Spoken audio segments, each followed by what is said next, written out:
time for a change!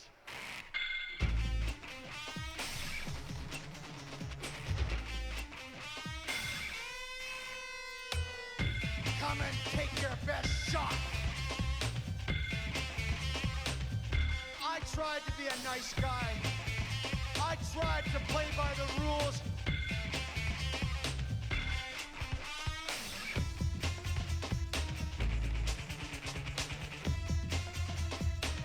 You turned your backs on me!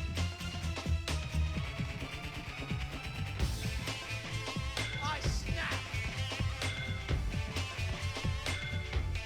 I was a victim. Shut up, bitch! Well, enough is enough! That shit slap, don't it? Yeah. It's that motherfucking Owen Hart, y'all. Hey, pull up.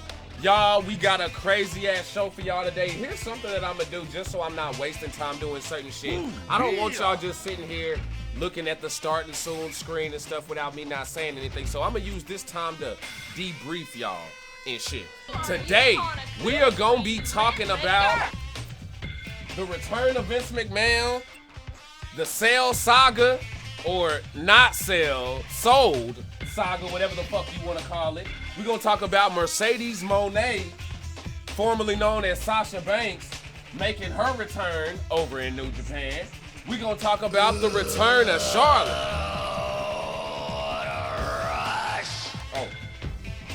Oh, shit. Good looking out. Already over here fucking up. But we're going to talk about Sasha Banks making her return. We're going to talk about the return of Charlotte Flair doing her damn thing. Did Mandy Rose really say that bullshit? Did she really say that shit? Like, for real, for real? Y'all, we got so much to talk about. Pull up.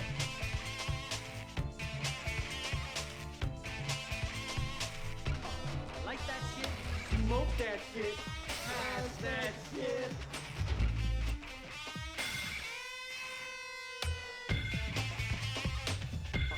Like that shit, smoke that shit, pass that Pull up, Jay.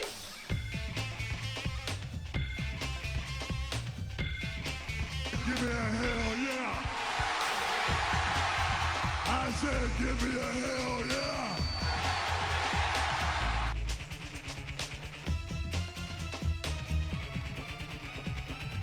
Smoke weed every day. Hey, that's what I'm talking about. Hey, y'all doing y'all's damn thing. Keep those likes, those shares, and all that good shit coming. We got a lot of shit to talk about tonight, y'all. For real, for real. And I know I just went over the return of Vince McMahon, Mercedes Moné, Charlotte, Adam Cole, and all that shit. But we still got Kool-Aid shit to talk about as well. We're going to talk about this Kool-Aid cup. You understand what I'm saying? What the fuck is going on with Leo Blade and VJ?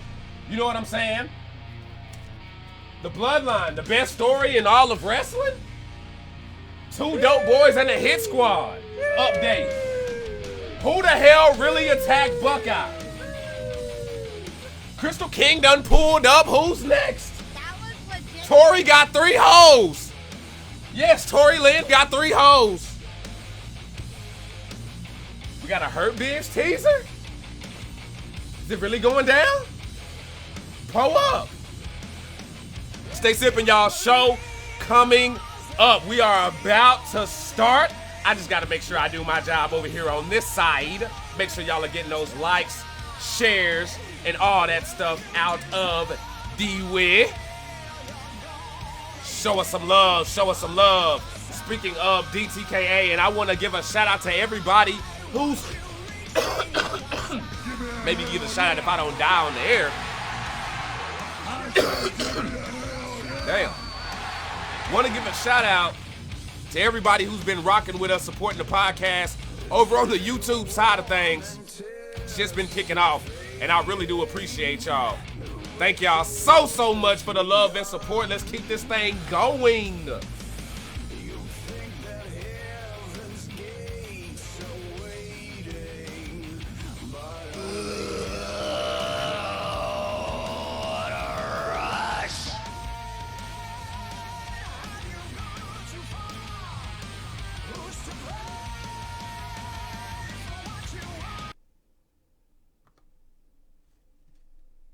go because it is time. Well, miss, I guess I'll be on my way now.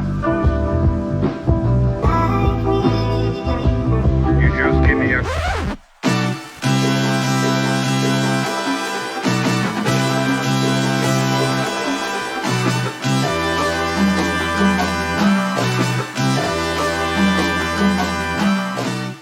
What the fuck, Wild Man?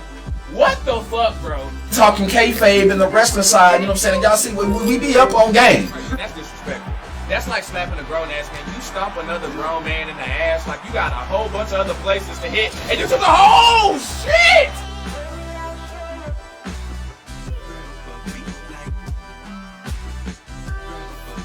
Devil. That's Pittsburgh slang. So if we blam in Pittsburgh, we don't say slam. We be like, yo, I blam that nigga. Blam is hood slang in Pittsburgh. Instead of us saying slam, we say blam.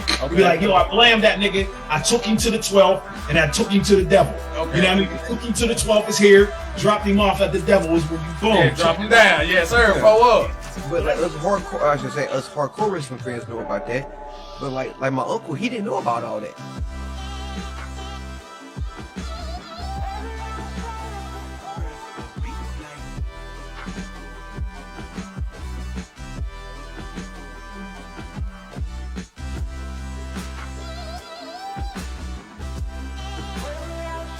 Party. I don't know what is going on. Like, yo, they are anytime Bailey would be disappointed. Ding dong, hello, not a damn thing.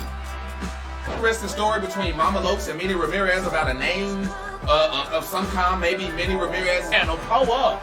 Kool-Aid so good, even a diabetic can drink it, and if you ain't sipping, you're tripping. To the crowd on Loving Everybody, did you notice he wasn't getting that same reaction that he had been getting playing the old babyface? Oh, good to be back, and I love y'all for some of that. Like, people were still going up, but it wasn't as just by itself. But they like, nah, fuck that. We got Jay Hunt sound like, I mean, I know Jackie's what that is. It sound like he got, you know what I'm saying? He got sound like he got something about like Poe and Mr. Luscious Hustlers Bob or something. I mean, what's really going on?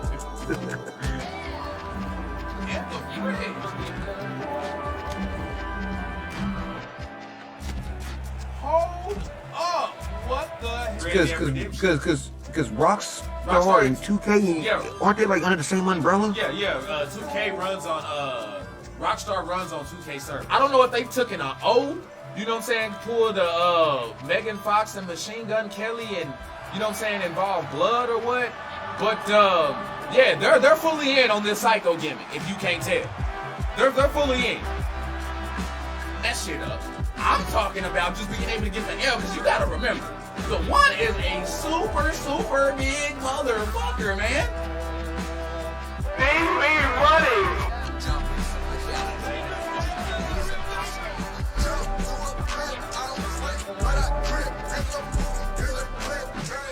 I got a song that actually I got caught when I was in the Discord, just chilling. Like, I didn't know I was in the Discord. I thought I had left the Discord, but I was in there just like singing to myself out loud, and apparently Philly Flexa was in there. And that song that I had in mind was that Mark Henry. Somebody gon' get that ass whooped. Somebody gon' get that ass. I mean, that was my song, but I mean, what was your song? I mean, my song is We Are Family.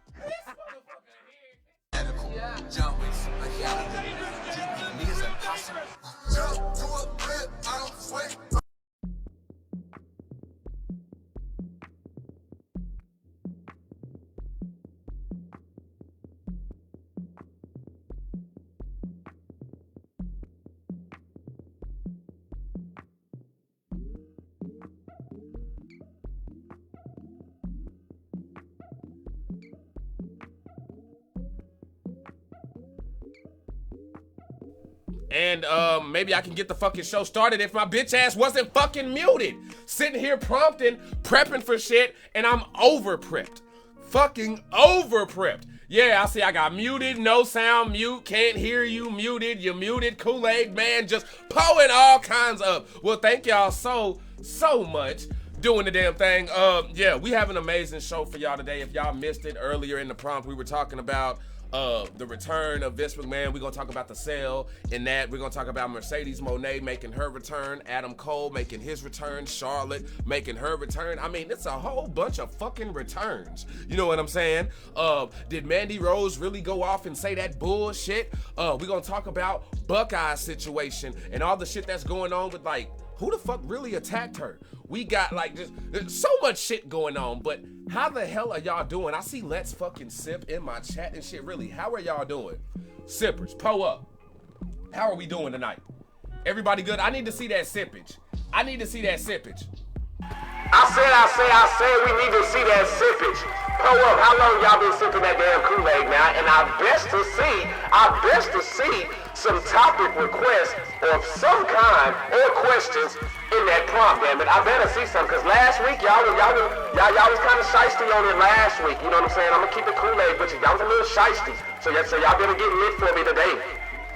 Let's see, we got Scott coming through with 584 on the sippage. Creed Rosen got 37 days. Buckeye got 179, even though we know it's longer than that. 641 for Tighten up in there, super sipping, doing the damn thing. Let's see, who else we got up in there? Somebody, that's Jeff, sipping for 263 in this bitch. Alexa says, Archie, who let Ari cook at the DTKA cookout? I don't fucking know. Why did y'all let the young man touch the grill? We got Muhammad with 626 days sippage up in here. We got the open weight women's champion, Crystal King, doing the damn thing. We even got Chambers up in here with that 2-year subscription live, man. That's what I'm talking about. Now, I don't want to hold you. So we're going to go ahead and get into this, because the first thing that I'm getting into is this whole Vince McMahon situation. Now, this is what we're going to do. I got everything formatted out. So we're going to go through a few topics, get to some calls. Go through some more topics, get to some calls. We go, you know what I'm saying? And that is what the fuck we gonna keep going, because I done tried any and everything else. And anytime I just try to freaking just do the damn thing and let y'all do the damn thing, I get like 7 calls in a fucking row, rushing the damn topics, and we ain't really getting to the meat. We gotta soak this shit up, because also what I want, y'all, when y'all call into this, here's the thing, we gonna separate this too. When y'all queue up for the for like promos and stuff like that, we're gonna have that. But when I give out the when y'all want to talk wrestling and y'all want to call in, and whether it's a wrestling question or something of that kind, when you type Q, put wrestling with it, so that way I can separate, okay, this is a promo that's about to come versus Q wrestling, and know that y'all gonna want to talk wrestling. I hope I made that shit fucking clear. But let's go ahead and po up with oh damn, you know what? I gotta be real with y'all. I'ma save on this day in wrestling, because that's a lot of shit. And if I start off the show with all of that, I'm gonna bore the fuck out of y'all, and I don't want to fucking do that. So let's get to the fucking meat. Let's talk about the good shit, the spicy shit, the spice. You know what I'm saying? Vince McMahon returns to WWE. Okay, wrestling fans, I love y'all, but sippers, y'all know this. Wrestling fans get on my damn nerves. I think wrestling fans are stupid. I think wrestling fans are messy, gossipy motherfuckers. I feel like, you know what I'm saying, wrestling fans are gullible. I feel like wrestling fans be working themselves sometimes. And when Vince McMahon first showed up, you know, people were automatically, oh man, look at such and such is about to start getting booked all kinds of fucked up. And look, you can tell changes are already happening. You can tell Vince McMahon's already behind the scenes doing this and this and that with creative and shit, without not a damn bit of legit evidence to support that. And I'm gonna give y'all a tip. When y'all are fucking talking wrestling and y'all debating, especially when you debating that shit with me, do not just send me a random ass fucking YouTube clip as fucking validity. Like, sending me a YouTube clip as a resource is like using Twitter as a resource. That shit is fucking invalid. If somebody says, oh, well, according to Twitter, it's not just according to Twitter. it has to come from a reliable source. So if you send me a YouTube link, if you send me a tweet, it has to be from somebody fucking reliable. Not fucking Pro Wrestling Dirt Sheets, 24/7 World, These Nuts Round the Clock.com type shit. Like, get that shit out the way. Because it immediately came out that Vince was only coming back to facilitate the sale. Because as soon as, quicker than y'all could throw out y'all's allegations and speculations to Vince McMahon returning, you started seeing news drop of Vince McMahon holding the company hostage. Not gonna allow any new deals to be renewed or anything like that unless he is allowed to come back, get his position, and formulate a sale of the company. Oh, good. Nah, you ain't late, man. I'm late. I'm damn near an hour late, so you good. You good. Whoa, appreciate that like too, man. But y'all calm the fuck down. And I say this all the time in the chat. I hope y'all have learned.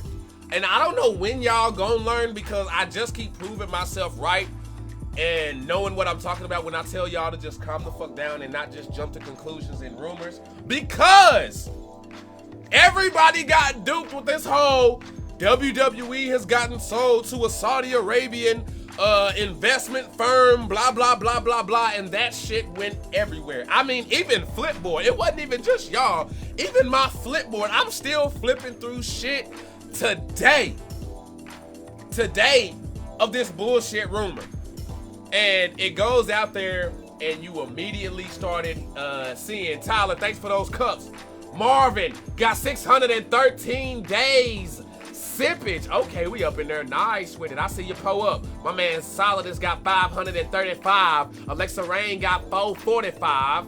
Oh, y'all up in here pulled up heavy then. Hey, I'm rocking with it. Hey, are we gonna hit 1,000 comments on this show? I don't think we hit it last week. I'd have to go back and double check, but maybe. I want to see if we gonna do that today. But yeah, I feel like a lot of people, I don't know when y'all are really gonna realize that dirt sheets are not the place to trust information. I know it's wrestling and people always want to be in the know. Everybody wants to know everything and just want to get all the info. Please do y'all's fucking due diligence. Please do y'all due diligence, because I even have a screenshot that I didn't even put up here for graphic, but I'll go ahead and read to you about this shit when it went down. Let's see here.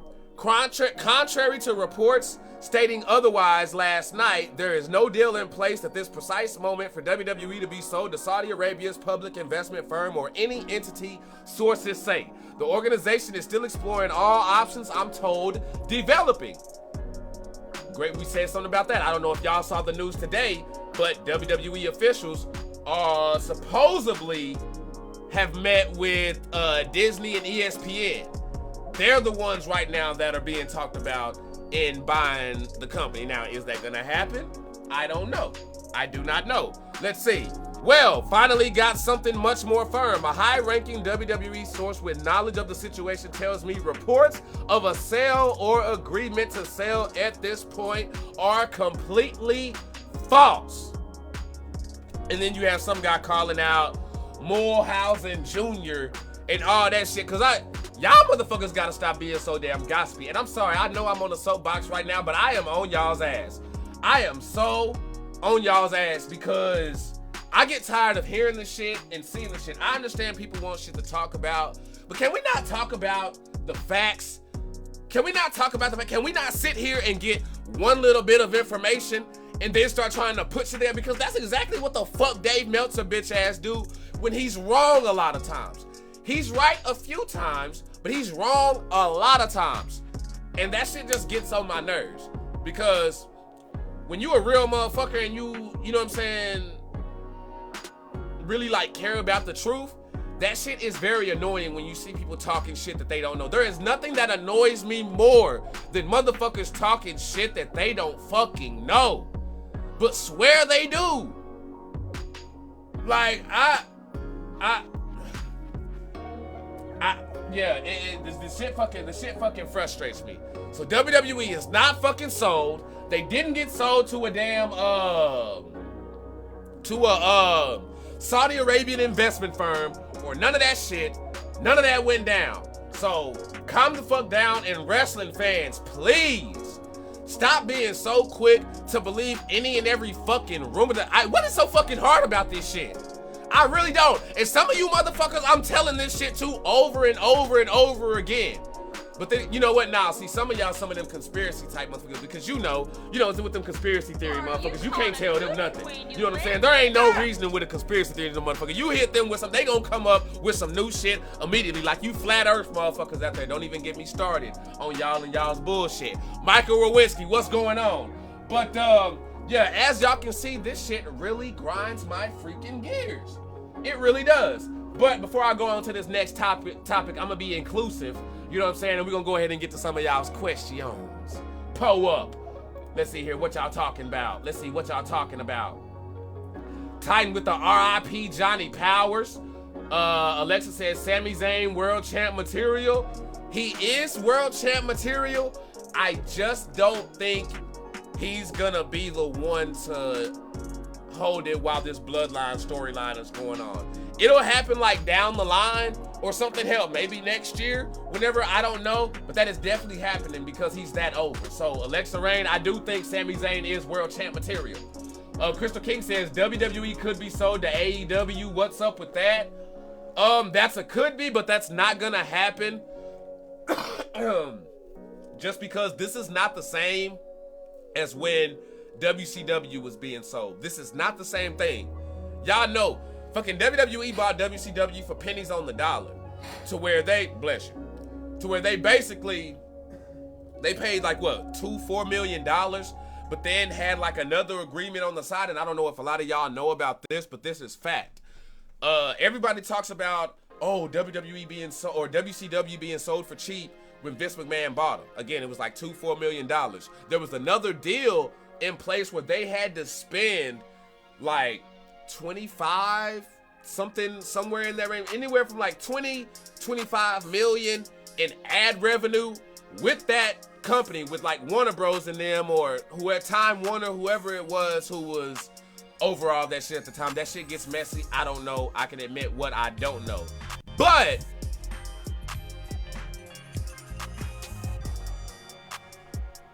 we just got a new sipper. Clyde Remy. Pull up, pull up, pull up. Yo, can I get some cups up in the chat? Because if there is one thing that warrants interrupting me, it is a new motherfucking sipper. So pull the hell up. That's what I'm talking about. now, fuck was I saying? Yes, so WWE, when Vince McMahon bought WCW, even though he paid that small amount, on the back end, they still had to pay a large amount to that company. So AEW, I don't want to say like conflict of interest or monopoly. I know that may sound weird considering what WWE had been doing for years, but WWE is not gonna sell to Tony Khan. As many jabs this motherfucker is taking back and forth, that's not gonna happen. Like, I can almost get, I will bet my left nut, I will bet my entire ball sack that AEW, Tony Khan and them will not buy AEW. Like, seriously, I am willing to, like the rest of my babies that are not here yet, you know what I'm saying? I will put all of that on the line that is not happening. But, and honestly, that wouldn't be good for business because AEW's booking and storytelling right now is trash. So, I mean, people can knock WWE all they want, but there are good stories there. They do fucking entertain, and they're doing, and when it comes to that aspect, I feel like they're doing something legit that AEW isn't doing. Buckeye asks, what do you think is really going on with the rumors of selling? Fuck this shit, I'm out. Well, based off of what I just said, I personally feel like, Cedric, appreciate that like, man. I feel like WWE is just looking for the right deal. Don't be surprised if Stephanie McMahon steps back into power once the business is sold and Vince is out of it, because I feel like, I don't know this, but I feel like once the company is sold, then Vince's whole retirement thing will be legit, because it's already been confirmed that Triple H is still gonna be in control of creative. You know what I'm saying? Like being over all of that. So all of you motherfuckers with your Vince about to come in and start pushing Charlotte Flair and all this shit. No, that wasn't even Vince. You know what I'm saying? So shut up with all of that. Not happening. That's what I feel. I just feel like if it would have gotten sold to Saudi Arabia, there would have been a lot of backlash from not just the talent, but I mean, you even got shareholders who's already suing Vince McMahon because of this whole ordeal. But you have people like Kevin Bartholomew, what's going on, man? You got people like Sami Zayn, Kevin Owens, MVP, Sonya Deville, the females in general. I'm sorry, I do not want to see my women's division out there wrestling in tall tees, bro. Like, hell nah. Like, I don't want to see that shit. I'm sorry.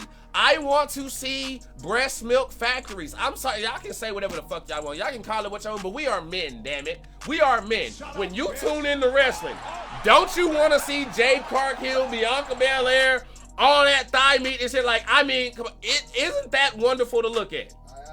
So, let's be real.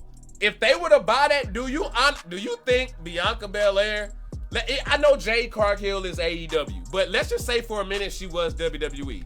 Do you think the likes of her, Bianca Belair and them would still stick and be down for staying with WWE if they had to cover themselves up the way that they do? Like, I think that would be a problem. Look at how Bianca Belair does her attire. She is all crop top, got the bottom piece, whether it's pants or shorts, you know what I'm saying? With everything, like, I'm just saying. I'm just saying that and not only that, think about all of the Americans who WWE does a tribute to the troops. They go over and do these shows for our soldiers and shit. You think they're gonna turn it? Yeah, they're doing business with Saudi, but you think they're gonna turn around and sell that motherfucker to them? Oh hell, that's spitting in the face of all the.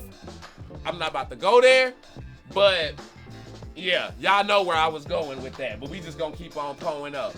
Let's see. Titan asks, what happens to the vacant Kool-Aid pack in the IC division?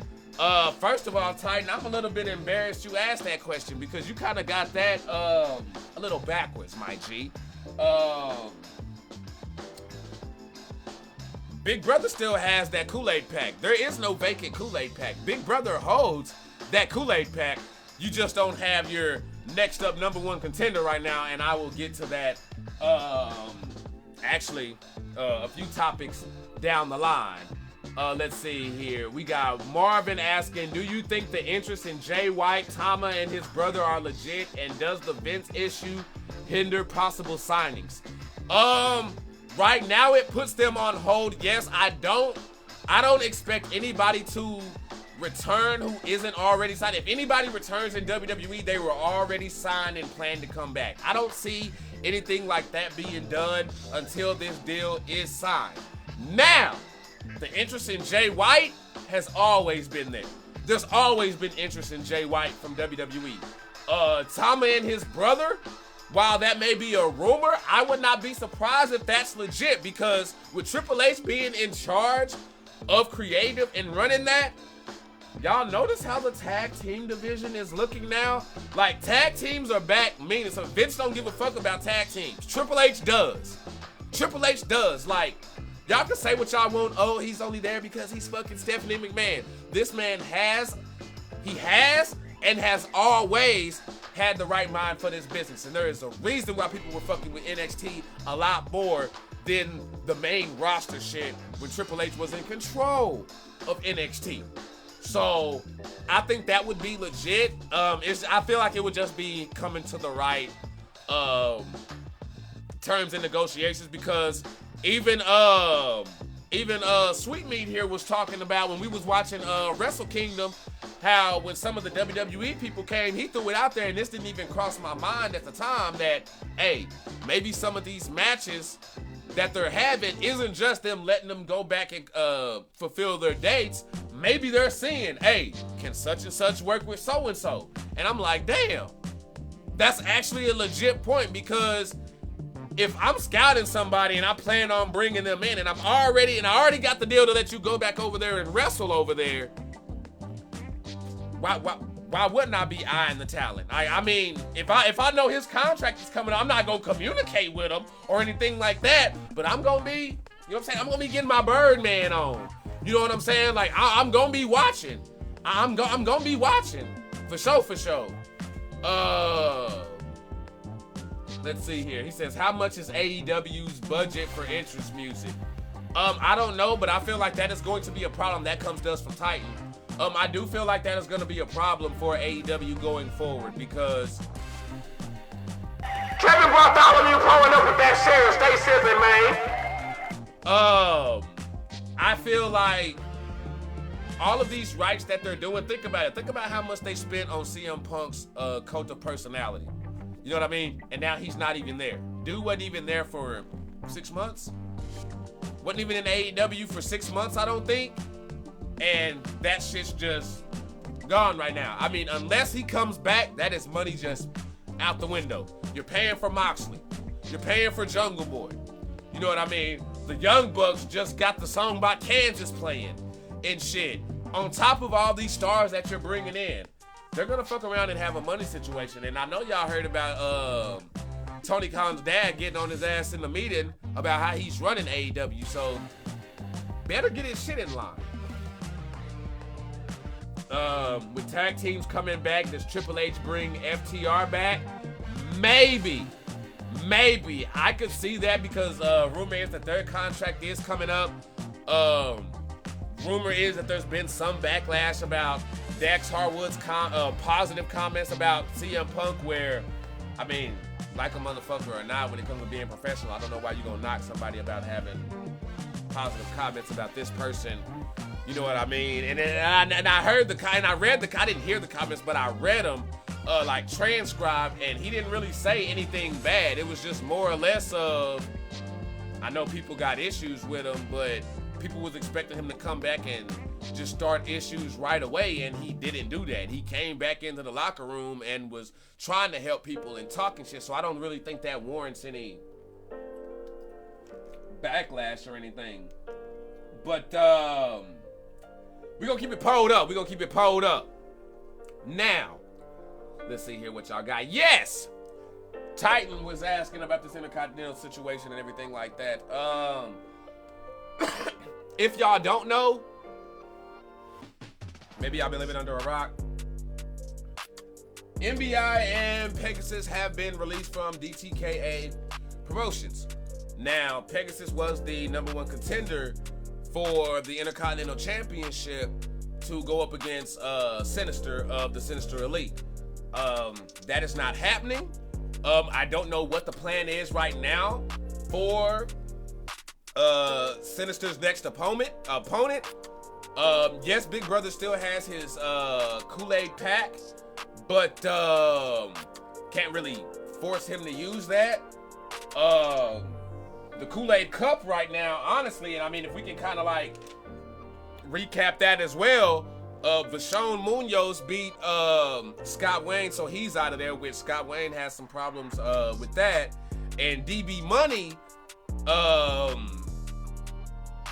got the dub against Solidus as well. So you have DB Money and Vashon Munoz in the Kool-Aid Cup final.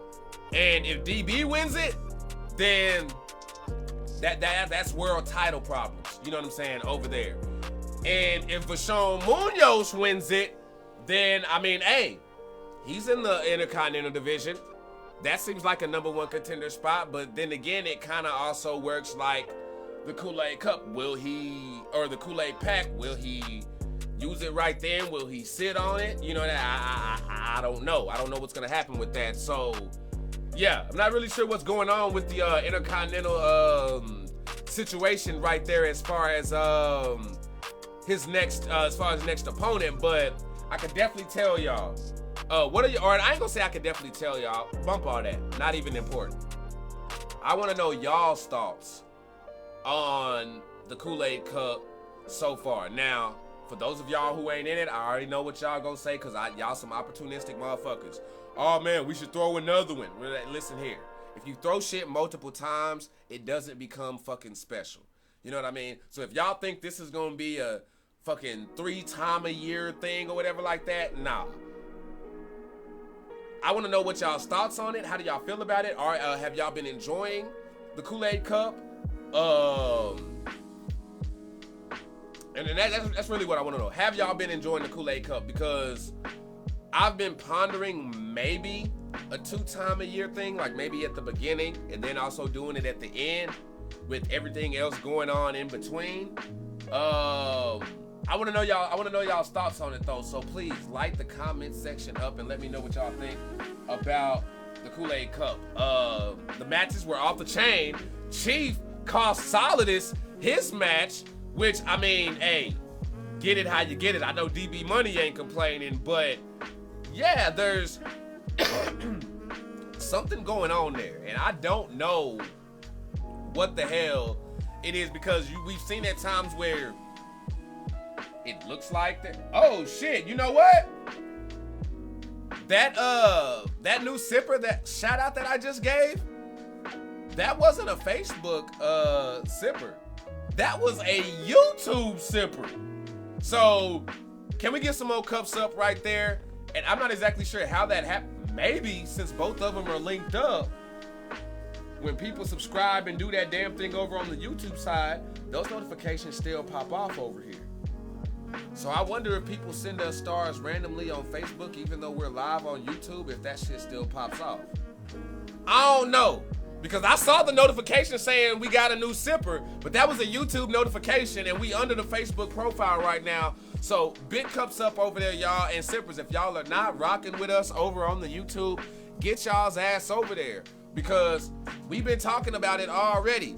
Eventually, speaking of, DTKA is gonna slide over to YouTube as well. So that is coming. So y'all don't get comfortable. Eventually, this will be slid over to YouTube. Now, the dope thing about that is that you'll still be able to call into the show via Facebook Messenger. That thing will still be going down.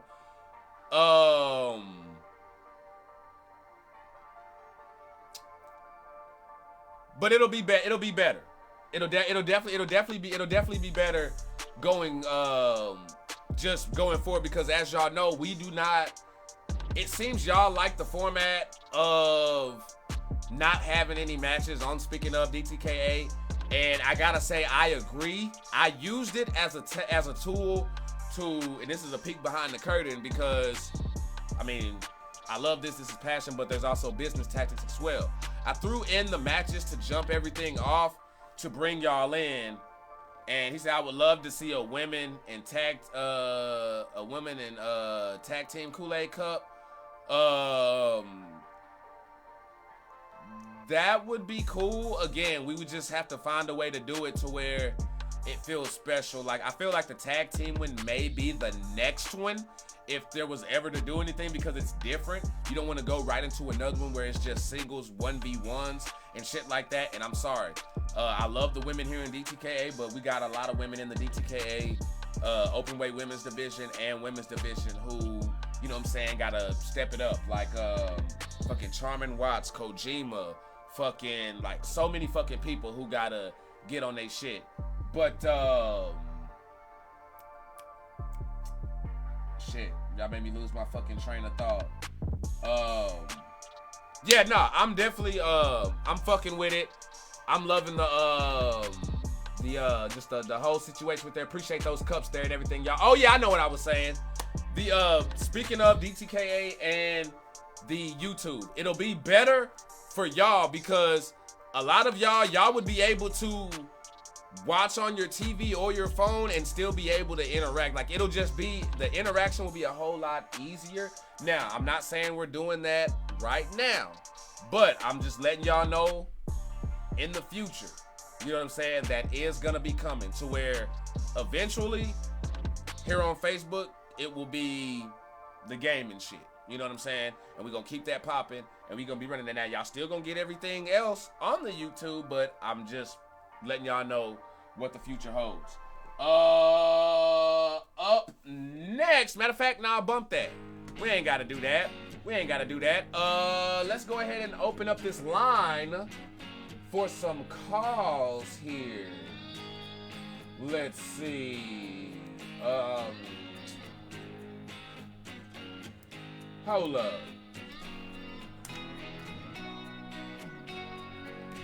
Let me see this right here. Cause yeah, the shit's about to get real up in here. So now we're about to open up the Kool-Aid hotlines. If you want to call into the show, remember all you have to do is slide into my inbox, message Q, and we will get you set up and make sure you're good to go. You were live on, oh shit, hold up.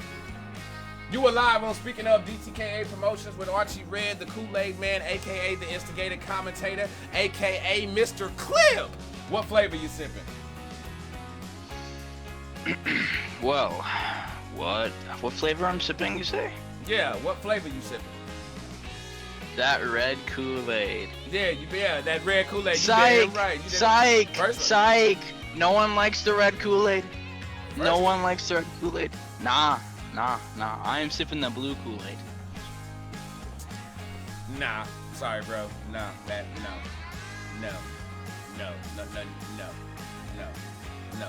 Blue Kool-Aid over red Kool-Aid, you got me all the way fucked up. No. Oh, my bad then. Oh, looks, my watch is beeping. Oh, I don't care. Anyways, back to the topics. Thanks for the like, Mahia. Yeah, what the fuck do you actually have to say? What do you? Oh. Yeah. Don't get all angry now. Don't get all angry now. I can do whatever the fuck I want to. This is my show. I run this shit. So let's get back. Nah, we don't wanna, live stream. People don't want to see fighting, at least verbally. Wait. Never mind. I see what you did there, Paul. Ignore that. Anyways, quickly, I'm just gonna start it off saying I did not tap out because it hurt.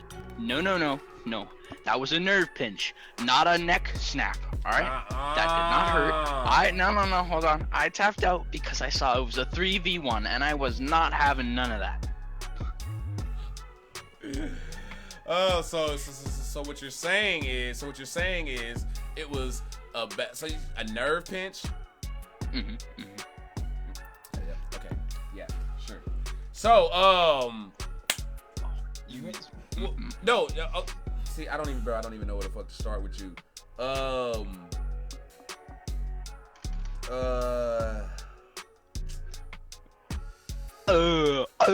right. Here, I got it. I guess I'm now the commentator. No. Hold on. Don't make me take my belt off. Don't make me take my belt off. You know what I'm saying? Because what I don't like, because I say I'm trying to calm my nerves. Because what I don't like is how the Kingdom Nation have kind of weaseled their way into this whole just tag team situation. Period. You know what I mean? Because if you ask me, I feel like the Nation should be is more deserving. The Nation, yes, Niles and Kareem is more deserving of a tag team title match than Ari Hell and Asher Rusty Ass. Like that's just what that is. That's just what that is. Yes, that's exactly what my sippers are doing right now. Damn, I almost fell asleep there. No. Alright, you're wrong. We've already beaten them before. Alright, and it's clearly it's obvious. We are better. Okay, they should be happy that they're in catering right now. All right, they're taking a break, and you know what? I think I keep saying this. A new generation sweeps in. You know, we got rid of SOL before, and now they're back as two weirdos, and then now we technically got rid of the Nation. Well, now we are the Kingdom Nation, but we got rid of the OG Nation. Now they're back eating spaghetti and not my cooking. I did not cook anything for this place because no one will eat it. You damn right we won't, because you can't cook. Oh. Because you can't cook. We ain't gonna eat your shit because you can't cook, bro.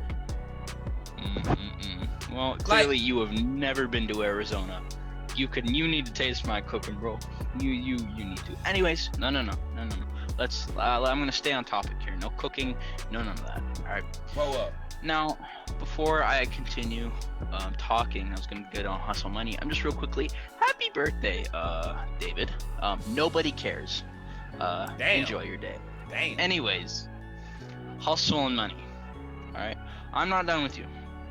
I'm not done with you. All right. That 3v1 was cute. I mean, yeah, sure, it was a 4v4.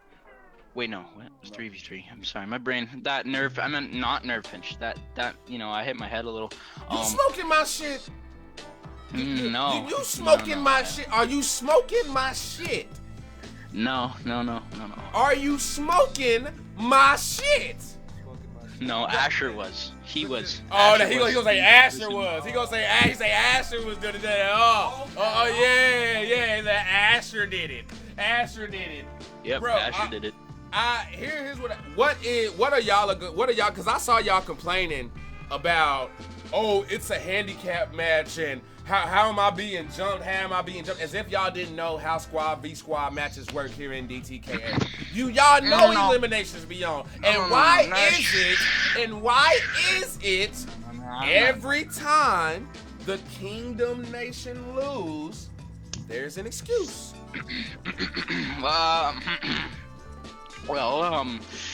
Anywho, let's ignore that. I think you right, Alexa. He's smoking my shit. Hey, nah. Alright, but Hustle and Money, not done with you. I do plan on kicking your little squirrely little cheeks out of here, like I did with, forgot the team names already. SOL, right, and, the OG Nation. So, Hustle Money. I see you got some, I guess, good talent. It's just prostitutes, male prostitutes over there. But you know what? I think it'd be better to clean the streets of the tag team division, because I just realized it's full of drug lords and criminals. Okay. Criminals. Pure criminals. So I'm going to sweep that away, and it's literally the only tag teams left is going to be us and us. Only us. We're going to hold the titles for probably like 3,000 days, millions of days. Damn it, I'll still be holding the titles when I'm dead as a skeleton. That's how confident I am. Okay. So if Hustle Money were to accept this challenge of mine to fight them again, I wouldn't mind. You know what? I will run that by Ali and DB and Sir Sky Ryan and all of them, and I will find out what is going on with that.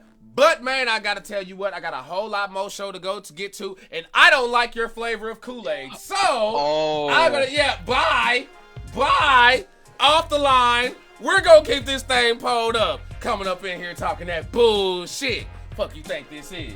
Doing the damn thing. Hold on real quick. Hold on. Let me text the boss real quick though, cause I don't want him, you know what I'm saying? I ain't trying to get no fine or nothing like that. Hold on. Yeah, because that motherfucker gonna try to hit me talking about PR and HR reasons and shit like that. So, pull up, y'all. We got those Kool-Aid hotlines pulled up. So, go ahead and holler at you. Pull up on the lines. Let's see who we got here. We got Titan calling in right now. You are live on Speaking of DTKA Promotions with Archie Red, the Kool-Aid Man, a.k.a. the Instigator Commentator, a.k.a. Mr. Clip. What flavor you sipping? I am sipping a very flavorful brew tonight. It's that of I Sit Alone in the IC division. I'm sipping very sinister tonight. Oh, okay. Po. Now, what color is the sinister flavor? Because I've never, like, it used to be green. What color is the flavor? What's the color of that flavor now? You know what I'm saying? Because you, Black Violet, David Aguio still got his drip. You know what I'm saying? But now y'all got Graves and shit like that. So the look and everything in the presentation as a whole is different. So what is the color of that Kool-Aid? Oh, the color, it differs as mood changes. So right now, you know, it's a brighter complexion at the moment because there's no darkness in the future right now. You know what? And I mean- I'm glad you said there is no darkness in the future. I'm glad you said that because I think Sinister Elite been doing this all wrong the whole time. Hear me out. Hear me out. I feel like now I know you called in with a wrestling topic and shit like that. You know what I'm saying? But I want to pull this up for you. I think y'all's angle is wrong, bro. I don't think personally. I don't think the heel thing is working. I think y'all are more baby faces. I'm not saying change anything. Look and everything stay the same. But with the flavor and what comes with it, that's just what I'm saying. Now, maybe, you know what I'm saying? Now, I know, you know what I'm saying? Y'all a fam and everything like that. You got to go talking with your comrades and stuff like that. That's just me giving my opinion, you know what I'm saying, on the whole situation. But I don't want to hijack the call, man. You called in here for a reason, bro. What's good? Yeah, I mean, the whole wrestling world has been shaken and thrown for a loop, and I just want to know, like, first of all, I gotta ask. I watch AEW like everybody else. Okay. What is the budget on entrance music? Because I noticed like there's a lot of professional music out there during entrances. Like Moxley and Jericho has his own shit, so he don't count. Right. But then I look up and there was one other. Who was it? Oh. Freaking the Elite. Shit. The Elite has Kansas's moved song "Carry Yeah. On My Wayward Son" and but see, that's not a whole bunch of people. Yeah, but the Elite, that one stood out to me. I'm like, that's a classic song from like the 60s, 70s. Yeah, see, and even Jungle Boy has a classic. CM Punk had a classic. Even Moxley had a classic, like, and that's where, and I don't know if you saw, because when I was going through the Sipper questions or whatever, I had touched up on this. I think that's one of the things. Now, again, I'm not going to Dave Meltzer this and say it is fact, but I feel like, and what should have been one of the topics when Tony Khan's dad was getting on to him about how he's running his business, is that there's a reason why Vince McMahon and WWE, you know what I'm saying, doesn't do songs like they did back in the day. Remember how when Undertaker was coming out to Limp Bizkit and shit, you know what I'm saying, and CM Punk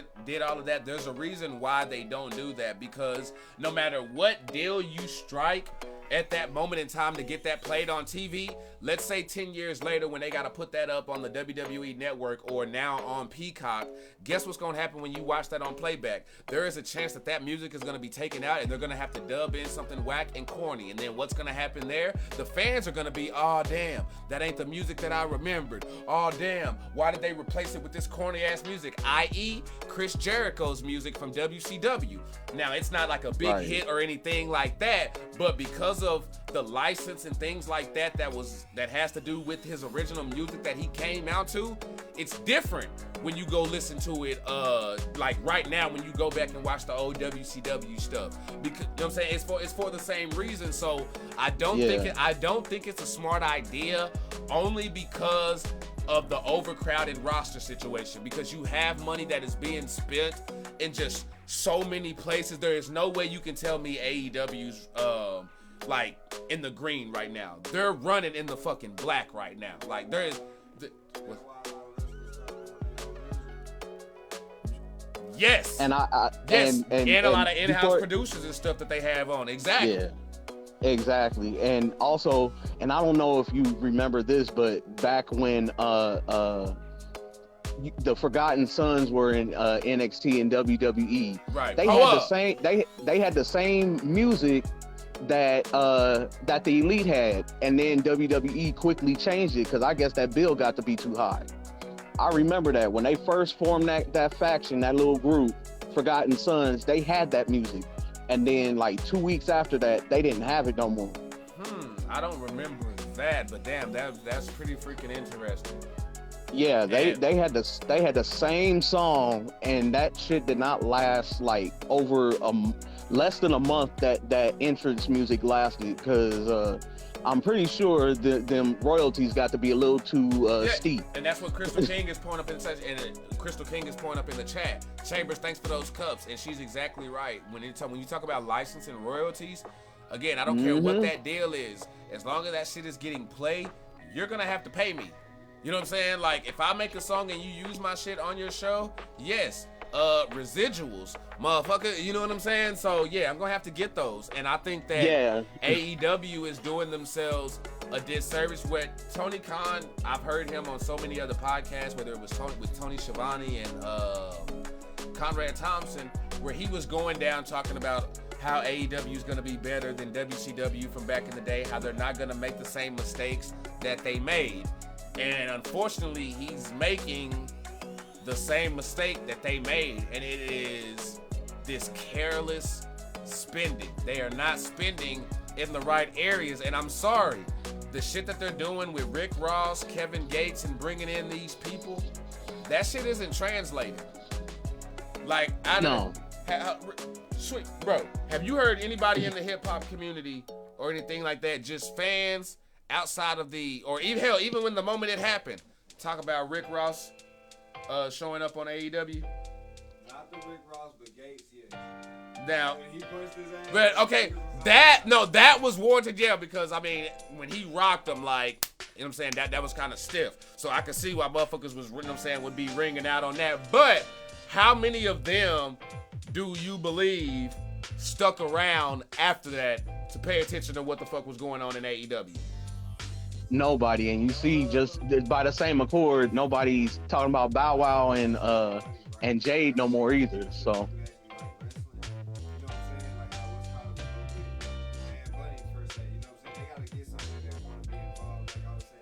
but I'm saying no, and you completely right about that. But I'm saying, as far as, because the main reason that they, like, when they bring in these celebrities is kind of like with Logan Paul and them, they want to bring in their fan base and have them cross over basically to bring in a new audience. You know what I'm saying? And that's what I'm at. Like, do you think, like, when they did, like, with Kevin Gates and Ross and them, did that bring in a new audience that stayed around, that's sticking around enough to make an impact? It would depend on what you think the impact was. Because me personally, 20% of the people that stayed, if they got 15 to 20% of the people that stayed, that's a dub. For sure, bet that. But if it didn't meet the metrics that they was looking for, possibly, I can see them I can see them taking the L from it though. But I would say, in that aspect, I would say a dub. I would want to see how that translated as far as ratings and dollars and stuff like that. You know what I'm saying? As far as, like, people going to the shows and stuff like that. That shit too. So, I mean, that's why. That's why. But yeah, this is the thing. See, I like that shit. I like that this motherfucker's able to actually fucking talk wrestling now. You know what I'm saying? Like, the shit. It started with fucking that one motherfucking day, motherfucker. It started with that one fucking day. Like, Ring of Honor changed everything. Like, oh yeah, Ring of Honor changed everything. But nah, man, that's what I feel like when it comes to the entrance music. I do feel like it's a problem for AEW. Alexa Rain, Bow Wow is not the fucking answer. It's not. He's not. See, Bow Wow is he's gonna bring in the views, but he's gonna bring in the trolls. You know what I'm saying? Oh yeah. And that's what he got first, was the trolls.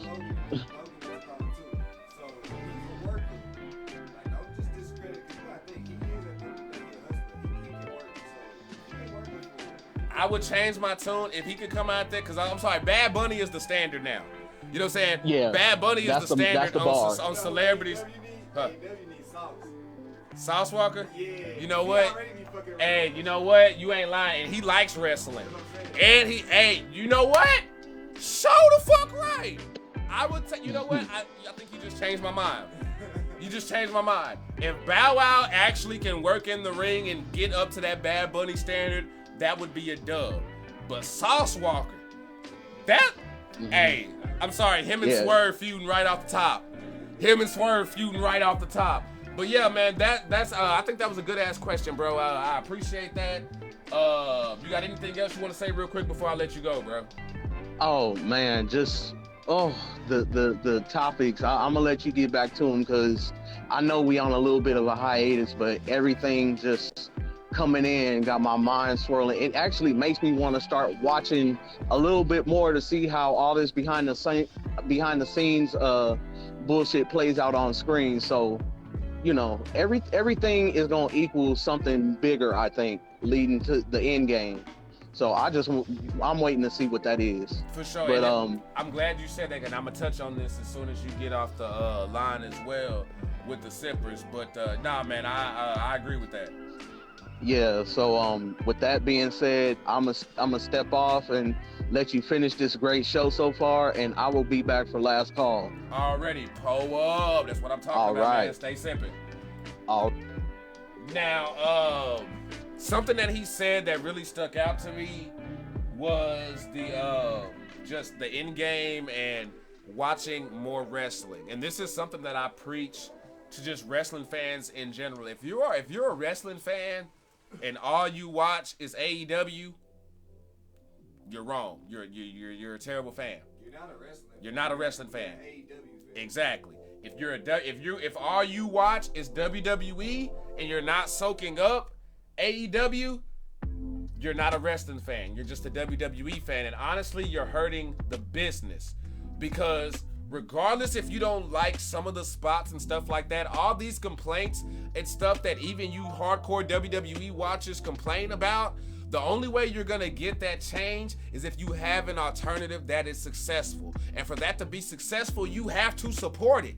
Don't get it twisted. I sit here and I get on AEW's ass or whatever, but I support the product.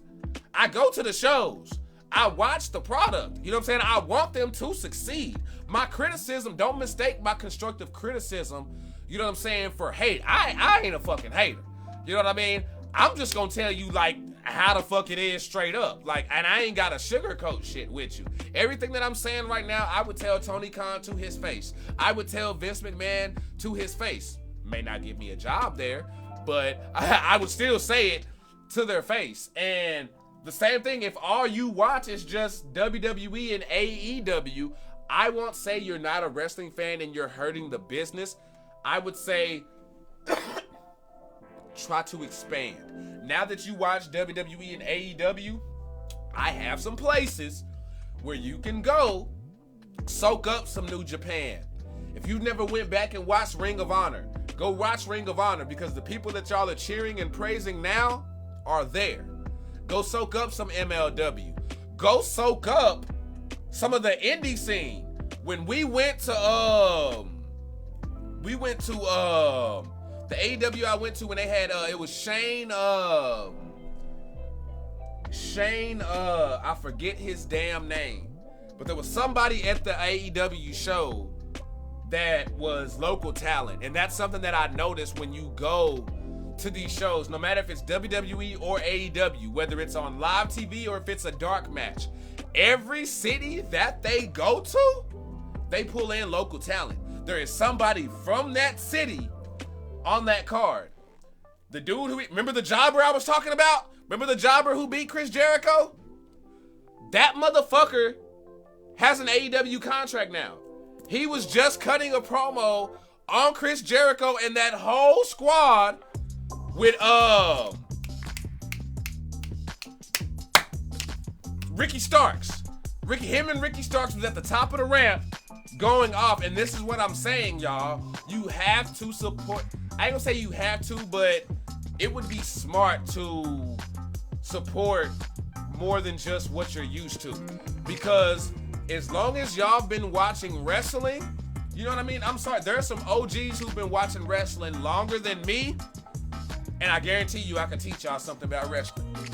Since watching DTKA promotions, I have taught y'all something. That may sound conceited, you know what I'm saying? That may sound like I'm full of myself, but it's the truth. Because I personally believe that I bring something to the table and I have something to offer the wrestling business. You know what I mean? My goal is I want to get, I'm one of those who I'm fighting against the crusade of the room, not just rumors, because rumors are gonna happen, but you know, people spreading the false shit as if it's fact, or the whole jumping to conclusion thing. And I want, hey, the motherfuckers speak on, speaking of DTKA or Archie from such and such, hey man, like that motherfucker loves his wrestling, but like he gonna give it to you like it is. Like that's just what that is. And yeah, y'all, I'm sorry, I'm not gonna get on the rant and make that shit about me. I appreciate those calls on there, so I'm gonna go ahead and get back to these topics here. Let's go ahead and talk about it, because this is another little rant that I want to get on. Charlotte Flair and the return of Charlotte Flair. Titan, you're right. Action Andretti, you're so fucking right. And I believe he was in was it MCCW? What's the indie promotion that he was a champion at? Was it MCCW? I feel like I'm close, but I may be off. Let me know in the comments. Yeah, it'd probably help if I fucking held my notes here so I'm not constantly fucking doing this shit. The return of Charlotte Flair. This is another thing that I feel like the wrestling community, like the way we watch wrestling and the way we process wrestling and absorb it is way the fuck off. Like when Charlotte came back and won that title, you automatically had people being cynical. You know what I mean? Being pessimistic about shit. Like, there go Vince McMahon. There go Vince McMahon. He back. Look at him fucking with shit. No, that's Triple H and Road Dogg and them backstage still. Hey, the regime ain't changed. They're just about to force feed Charlotte Flair down their throats or whatever. They're doing the same old. No. It's not that at all. Ronda Rousey wasn't getting over with that SmackDown Championship. To be honest, she was dragging down the value and how much that title actually meant. Wasn't nobody feeling that title on Ronda Rousey at this moment. Shayna Baszler is her heat. Shayna Baszler is Ronda Rousey's heat. We care more about Shayna Baszler than Ronda Rousey. Hell, if that belt was on Shayna Baszler instead of Ronda Rousey, then I would say y'all shit would be valid. I would be completely with everybody saying, man, Sasha, y'all gonna have Charlotte come back and just beat her and do the whole typical usual? This wasn't that. This wasn't that at all. Ronda Rousey was not being accepted as the women's champion. So what you do is anytime somebody leaves a heel, they're gonna come back a babyface. If they leave a babyface, they're most likely gonna come back as a heel for the swerve. It's rare that it doesn't happen. Like I think Seth Rollins, he left as a heel and then came back and was still a heel, kind of played with your feelings a little bit, but was still a heel. That shit rarely happens. So that's the right call, because there's nobody else at that moment in time who you could have put that belt on to elevate it. Now, I understand people are mad that Raquel Gonzalez did not win the championship. I'm sorry. Raquel is not over enough to be the SmackDown Women's Champion yet. This is what would have happened if they would have put that title on Raquel. I am telling y'all, again, I will bet my motherfucking sack, if they would have put that on Raquel, you would have got the same reaction that happened with Hangman Adam Page and the AEW Championship. Everybody was clamoring, oh, put the belt on Hangman. Hangman deserves a title. Hangman deserves a title. That's been his storyline for all his career, is the big title and the big matches, always avoid him. He's never able to get the job done. What happens as soon as he gets the championship? Oh man, his title run boring as hell. Don't nobody care. What is this? What is that? Yeah, you can blame some of the AEW booking, but at the same time, I don't feel like, I feel like that's subjective, because in my opinion, I feel like they gave him stories and they gave him good opponents, and he got over. But the fans would, Athena, you're right. Athena, you were right. She ain't ready yet. She's not ready yet, and you would have gotten that same reaction that Hangman Adam Page would have gotten, and so many other people. It would have been a Baron Corbin-like situation with Raquel, and then it wouldn't get over, so they would end up turning her heel because y'all would start booing her like you dumbass motherfuckers did when Liv Morgan went out there versus Ronda Rousey and get on that bullshit. There's a reason why shit gets done, but wrestling fans think they are smarter than every fucking everybody in the room when really they're not. Unless your name is Archie Red. And yeah, I just fucking said that. I'm sorry. There's not a lot of people who can talk wrestling with me. You know what I'm saying? And a few of y'all are here. There's a few of y'all here who can legit like hang with me and talk wrestling as far as like being logical and throwing shit back and forth.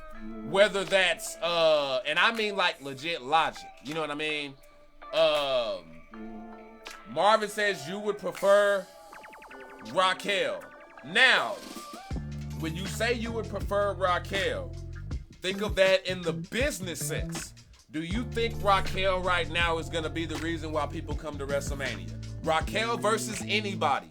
Raquel versus anybody, is that a WrestleMania attraction to you? Right now. Right now. Let me know in the comments, pull up on that. I know there's a delay over on this side. Athena says, I'm going to be honest, this is why I hate the Mandy is fired, because she would have been the perfect swerve for that belt. Athena, yes and no. Because, and I'm going to get to it on, let's see, where do I have it at? I have it on the second half of the show. I feel like Mandy didn't start taking wrestling serious until like a year and a half ago. Up until then, she had just been she had been wasting her time. Mandy had not been putting in the work that she needed to be putting in all these years. She hadn't, because she didn't really start to the way she progressed when she got sent down to NXT is how she should have been this whole time. And even then, as champion, she wasn't there yet. She wasn't there. Mandy isn't there yet.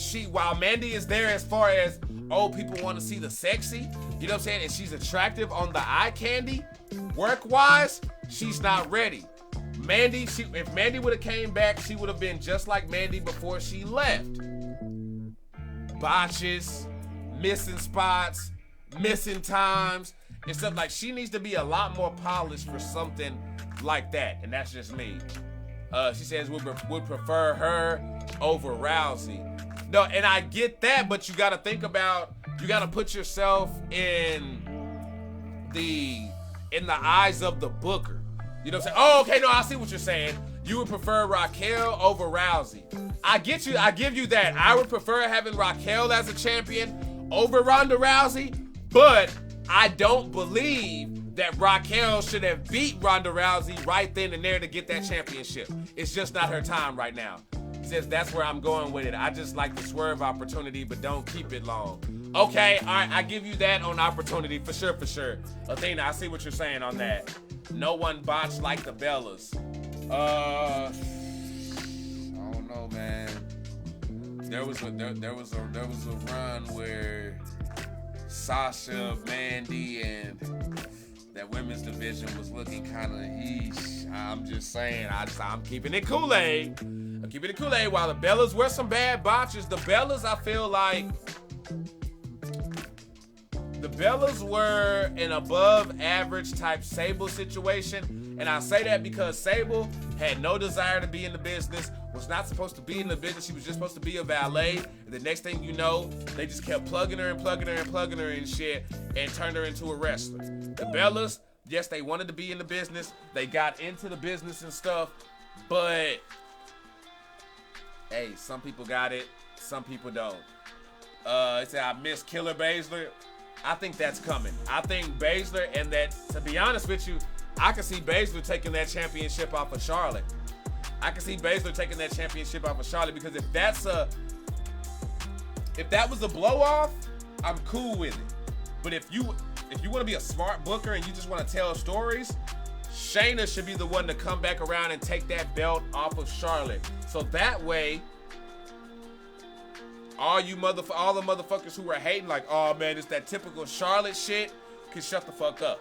Because I still agree that was the way to go. This is not the same Charlotte situation as all the other ones where she comes out and gets the title back on her because they need Charlotte to mean something.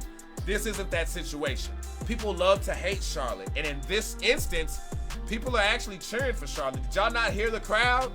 Did y'all not see the reaction that she was getting outside the stadium you know what I'm saying, kids and everybody else rushing up to hug her and stuff like that, and she actually gets out and starts hugging them and shit, like, call it what you want, but that was the right fucking move.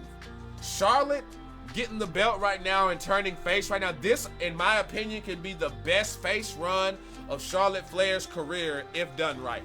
If done right, this could be the best face run she's ever had. Because y'all know, if y'all been watching long enough, Charlotte could be face, and then after a little bit, people be like, the fans end up turning her back heel. Because to us, Charlotte is a heel. So we won't allow her to be a good baby face. When that whole thing happened with her and Becky Lynch, they were force-feeding Becky to be a heel and pushing Charlotte as the baby face. We weren't having it. Every time Becky came out there and whooped that ass, we was, yup, whoop that bitch. Whoop that bitch. You know what I'm saying? That's how we were. This time, it's different. It's just different. He says, now that I'm thinking about it, WWE dropped the ball with Toni Storm. No, you're right. You're absolutely correct on that one. You are absolutely correct on that one. Toni Storm was the future of that women's division, and that's just facts. Should not have let her, because in AEW, Toni Storm's wrestling isn't gonna get better in AEW. She's gonna be what she is. In WWE, she will become a better wrestler being in WWE with the people that are around her, like Shawn Michaels, Triple H, the people at the Performance Center. You know what I mean? And getting those reps in. That's just my opinion. That's just my opinion on that. Oh, here's something that I want to talk about. I want to know what the fuck is going on with Leo Blade and the Puerto Rican gladiator VJ. Because this shit's getting off the fucking rails. I first start off thinking, why the fuck did VJ, or why did Leo Blade even select VJ to begin with? And the first thing I said was, oh, he don't, maybe he thinks VJ is a wink link, blah, blah, blah, and he thinks this is just gonna be some easy type of, you know what I'm saying, victory and just run through. That's what I said. That's what I said, and I defended VJ and was like, yo, like that shit ain't gonna happen. That shit's not gonna be what that is. But right now, I'm eating crow salad, crow burgers, crow tacos, crow lasagna, crow casserole, all that shit, because Blade Inc. has beaten VJ and Los Boricuas, but better, like 2-3 times already. And I will go so far. I will go so far as much to say VJ needs a dub right now. Like, VJ gets a dub right now, because if not, I can't. How could you justify moving forward and pursuing the title, regardless of it being selected or not? You can't beat this guy. If you can't beat this guy, like VJ desperately needs this dub. Now, I appreciate 20 Below for rocking with his boy. When shit pop off, 20 Below is right there by his side. Y'all fucked me up this past Sunday. Y'all fucked me up. You know what I mean? You got, let's say, homie walking out to the ring and shit like that, doing the damn thing. And then while VJ and Leo Blade are having their match, their supposed 1v1, here comes Deuce with the run-in. Deuce don't even really get a chance to even do shit that we saw before 20 Below right down the ramp on his ass. The next thing you know, we got a tag team match. And while, yes, that was a tag team match, I still feel like VJ should have gotten the dub there to make his case, to be like, hey, motherfucker, you chose wrong.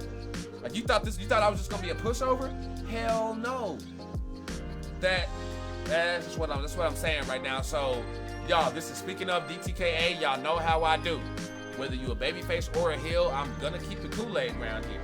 I'm gonna tell it like it is. And right now, VJ desperately needs a dub. And honestly, I think that's why y'all like the show and y'all like tuning in. Because motherfuckers gonna tell it like it is, because everybody ain't doing that. I watch a lot of these wrestling shows and shit where motherfuckers love to play biases, and a lot of their opinions and shit is based on biases that they can't get over. Or motherfuckers think that they gotta sit there and yell in they motherfucking mic, you know what I'm saying, to get they fucking point across. Like, bro, that whole statement that you made didn't even cause for fucking yelling. But these motherfuckers wanna yell like this to say that shit. It's like, bro, Bring that shit down, fam. Pour a little bit of your Kool-Aid out. Like, sip that shit or something, bro. Like you're doing too much. You know what I'm saying? So, that's just what that is on that. So, BJ desperately needs a fucking dub, I say. If they're... Matter of fact, nah. We gonna save the rest of the calls on the second half of the show. You know what I'm saying? We're gonna have last call and calls and things like that on the other side of the show, because if y'all wanted to call in, I know y'all would have been hitting me with the queue already. Let's just go ahead and pull this up. Next, let's talk Bloodline real quick. Let's talk Bloodline. The most over thing in wrestling right now. Can we all agree? Can we all agree that the Bloodline is the most over, period, anything in wrestling right now? There is nothing in wrestling more over than the Bloodline right now. Can we all agree on that?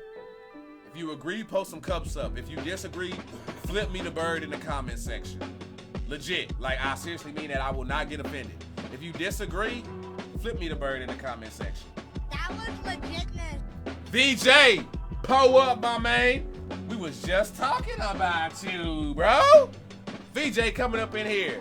He says he will find him very soon. Okay, already. That's what I love to hear. VJ, thank you so much for that share, bro. Pull up and show some love, y'all. If y'all have not hit that like, if you have not hit that share, pull that shit up right the fuck now. Pull up. Pull up. Jay pouring up big cups already. Jay pouring up cups and got his ones up. I'm rocking with it. I'm rocking with it. Warpath pouring up big cups. Listen, he says the ones and y'all the twos. Okay, I see what you did right there. I see what you did right there. So we can all agree that the Bloodline is the most over thing in wrestling right now. Allow me to take that a step further. Not only is the Bloodline better and greater than NWO, Anthony Antone, thank you for that like. Yes, I said it. The Bloodline is better than NWO in anything that they did. Anything that they did. I'm talking about the Hulk Hogan swerve and everything. And the reason why, hold on, no. Let me explain. The NWO did not have longevity. NWO got corny real fast. Real fast. Like, that shit got lame. That shit did not, after, once the NWO got there, NWO had a good year. NWO had a good year. The only thing that has sustained the test of time in NWO are the t-shirts. That's the only thing that has stood the test of time, are the t-shirts. You know what I'm saying? Bullet Club is the reason why we're still Too Sweden. Call it what the fuck you want, but hey, they're the reason why motherfuckers are still going around doing this shit right here and Too Sweeten and shit. That's Bullet Club is the reason why that shit is still relevant and we never forgot. Because for a while, y'all wasn't going around doing this shit. Y'all was Eddie Guerrero and this shit. You know what I'm saying? Wanting a 619. Y'all was pulling the Snitsky, kicking the baby out into the fucking crowd and shit. Sliding in like Edge and shit like that. You know what I'm saying? Like, seriously, after that first year, the NWO started to fall off. Why? Because they started letting any and everybody join the NWO. That shit started getting watered down as fuck. The finger poke of doom and shit. You know what I'm saying? With Hulk Hogan and Ultimate Warrior and shit like that. Like, fam, come on now. Come on now. For real. Like, for real.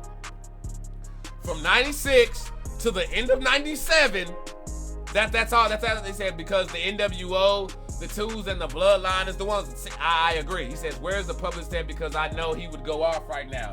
You know what? Hey, have the publicist call in. I would love to chop it up with him about this, because I'm sorry. There is no way that you could change my mind that the Bloodline is not the better story and just greater overall than the NWO.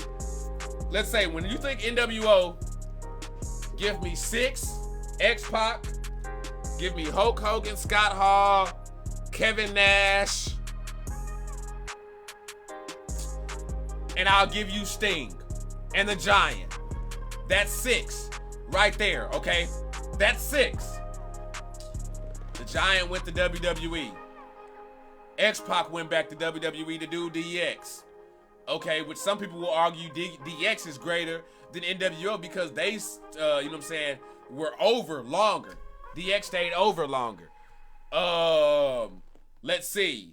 Hogan ended up fucking it. Like, everybody ended up returning. You see what I'm saying? Like, he says still up. No, but the thing is, the NWO is only still over out of nostalgia. And the shit that we love about the NWO,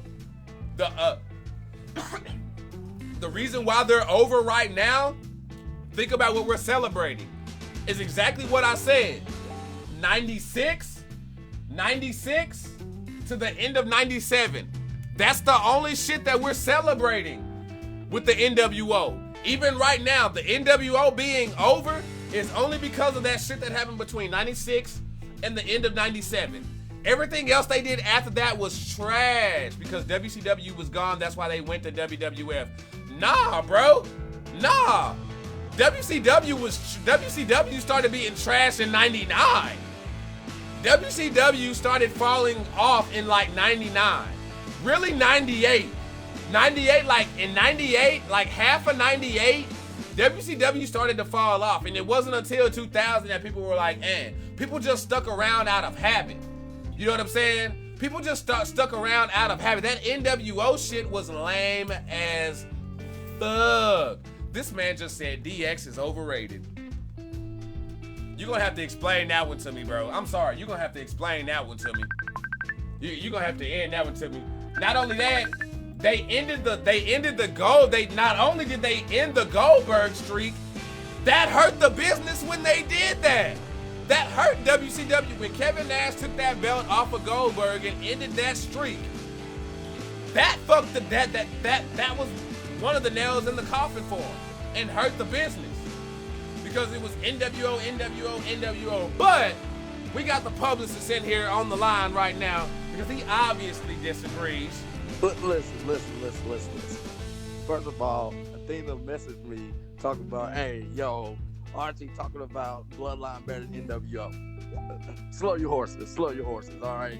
First of all, I think we're all playing the moment, right?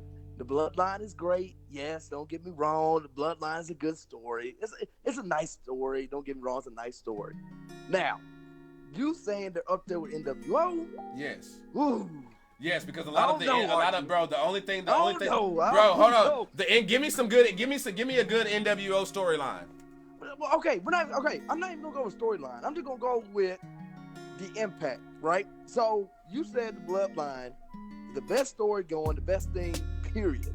Yes, I think, and when it's all said and done, I know it's easy to say we living in the moment right now, but that's just because we're in it. But yes, when you look back, I'm talking about 10 years from now. When you look at the story that they told from Roman Reigns coming back, spearing the Fiend, and doing that shit with Braun Strowman, and then bringing in Paul Heyman from the beginning of that to where we are right now, it hasn't fell off at all. We will sit here and be like, yes, that is the best thing because the NWO couldn't even keep their momentum and great storylines going for that long. It was the characters that we loved. It was Scott Hall and Hulk Hogan. We loved the characters. That was it.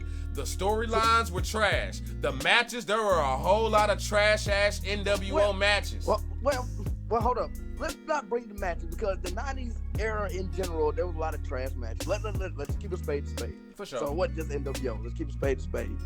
I'm going off of the impact that the NWO had compared to the Bloodline and impact they had. No, but hold on. Before I stop you right there, I don't want to get into that debate right there because that debate, that's easy. That's easy because you're talking Hulk Hogan, Kevin Nash, and Scott Hall. Okay. Those three alone are that's iconic top tier stuff. I won't bring that up. That's fair. I won't bring that up because that's unfair. Right. If you're going by... Pull up Stephen Bradley. Hey, we on it. We gonna talk about... Hey, We chopped it up some more, but hey, stick around, man. We can get back in. Matter of fact, Stephen Bradley, you can call in and talk about the sale or the sale that didn't happen. Just message me, Archie Red. Somebody tag me in the comments, and we can chop it up about that as well, bro. I would love to talk to you about that because we've been chopping it up. But go ahead, man. I didn't mean to cut you off. No, the sale that didn't happen. Yeah, that's true. All right, but okay, so we're not gonna talk about the impact, right? Because that'd be unfair. If we're going by storyline and longevity, and you're going off the fact that NWO as a whole with the stories were trash. As far as just as far as staying over, you know what I'm saying, and wanting to be seen, because after a while, I feel like after a while, it didn't take long for NWO to get X-Pac heat, to where people was like, oh damn, here go the NWO. We already know what this outcome is gonna be. Oh shit, I'm tired of the NWO. Oh damn, we got red and black NWO. Yeah, the music clean, but damn, the coldest thing in that motherfucker is Conan. Fuck. Then you got the LWO, too little, too late. Damn. You know what I'm saying? So it's like that shit, like. Hey, man, hold on. You can't be doing that shit. How you gonna bring the LWO? We ain't trying to bring that dumb shit up there. Look, but the reason why that they tried it though is because they tried to that was a miscalculation.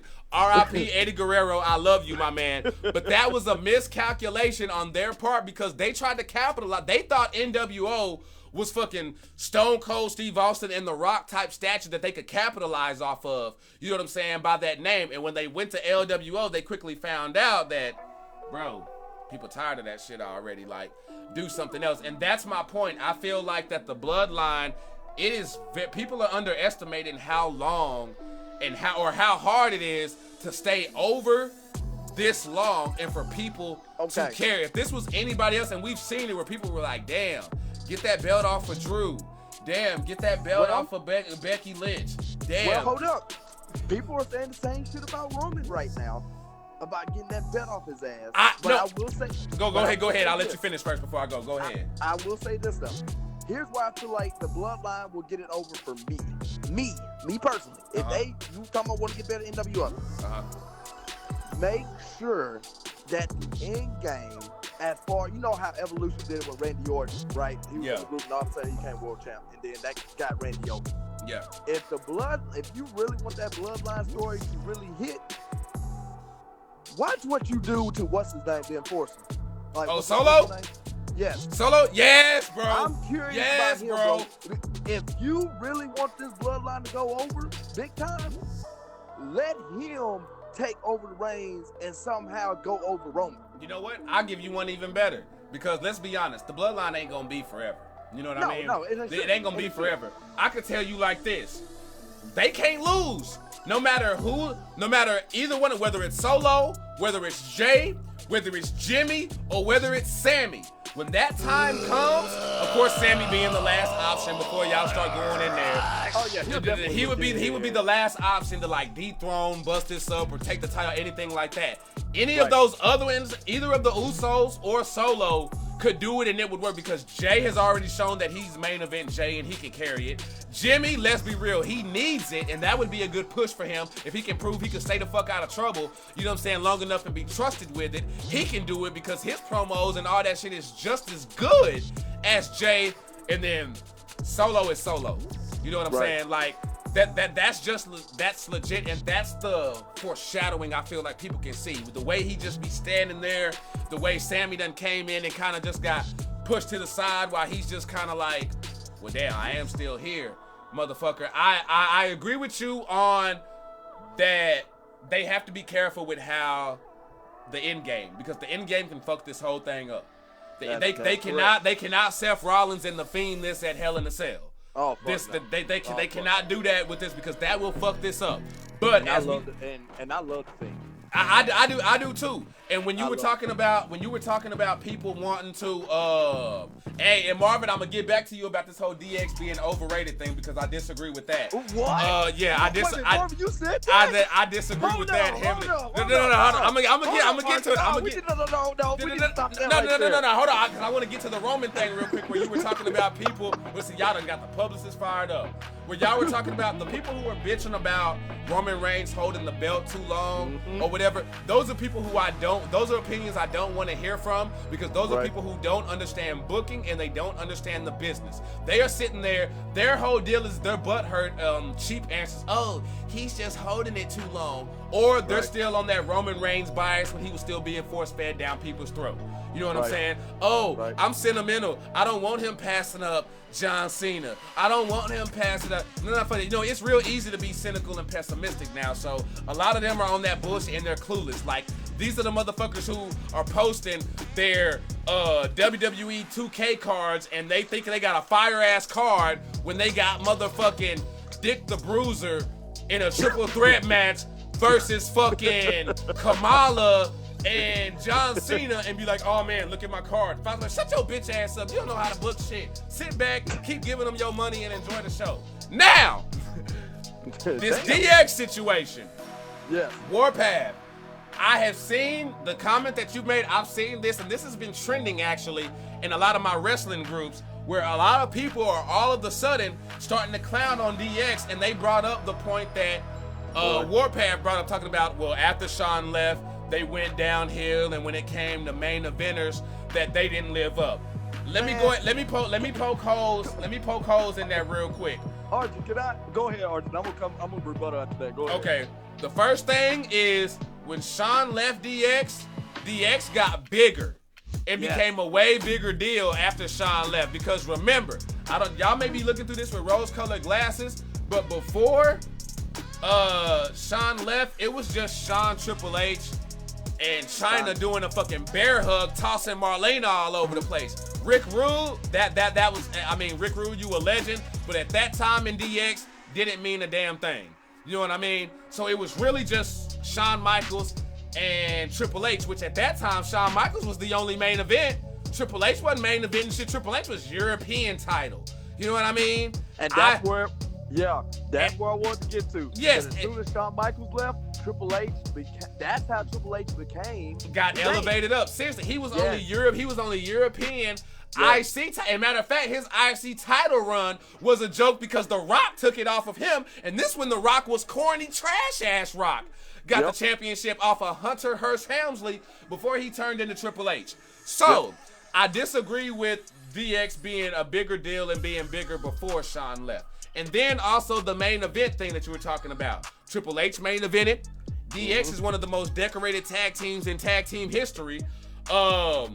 X-Pac got over. Yes, he had European Championship, this and that, but X-Pac also got over on his own without the help of DX, with Kane by his side. I was just and about to say Tori. Kane. You know that what was I'm saying? a good ass story. Seriously. That was a good ass story. Good ass storyline. A very underrated storyline as well. I feel like Kane and X-Pac is what Brian Pillman and Goldust should have been had Brian Pillman not passed away. That's real shit. That's real. That's exactly what that is. And DX, when you talking about the suck it shit, all the jokes that we make about getting in trouble at school and shit like that and doing all that, it wasn't when Shawn Michaels then was doing it. Hell no, we talking about Road Dogg and X-Pac and Shawn Michaels out there with the pyro doing that shit with the green X coming out through that shit. While the original DX was memorable, yes. Made an impact, yes. Broke the mold, yes. Not taking anything away from them. They were not bigger than DX. You know what? The only thing I will give you, no, I won't even give you that because the only time they got a pay-per-view named after them was In Your House. And that wasn't like a major thing. He says when Triple H elevated to being the top, he wasn't really DX anymore. Not true. Not true at all. Still DX. Not true at all. He was still DX because when Triple H was getting Triple H got his damn, my bad. Single push. Y'all know. we just gonna skip over that. Yeah, damn. I'm sorry. I fucked my own self up with that one. Triple H got his singles push the next night, the Monday after WrestleMania, when Shawn Michaels left after Stone Cold beat him. Triple H got his singles push by himself while he still had the faction. He got his single push. You know what I'm saying? As far as Intercontinental and being in the title picture. He may not have had the belt, but he was in the picture. Well, and then you had, when he joined the corporation, that played off of the DX storyline. Sure did. When he turned on X-Pac. You know what I mean? And did the whole China thing, because I think China had went first. China went to the corporation first. Triple H stayed back. Then she turned, matter of fact, she joined the corporation by turning on Triple H. And then he joined the corporation by swerving all of us, and then him and China went over to the corporation while DX was still standing over there holding their nuts and shit. You know what I'm saying? Phrygian slip on my part. He says, I like watching Goldust and Booker. That was an underrated storyline for sure. But I'm sorry, man. Like, publicist, you got anything on this DX overrated thing? Because that is just one that I super disagree with. Boy, I'm disappointed, son. I'm disappointed in you. Damn. Damn, the publicist says he is disappointed. Damn. Well, hey, I appreciate you calling in, man. To talk the wrestling shit like that. You know what I'm saying? I really do appreciate that, y'all. That shit contributes to the show a whole lot. And man, if y'all, you know what I'm saying, if y'all got shit that y'all want to talk DTKA wise and things like that, we still got last call and things like that. So even if y'all done called in already, y'all still can call back in. But if you go ahead, do your thing. Let's just say this. You will hear from me later on tonight. And DJ, since I hear you, I heard what you said, and let's just say you might want to stay by your phone.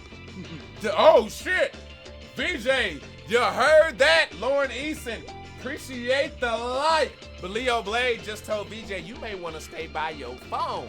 So I would do that. I see Solid just pulling up the hashtag Blade Inc.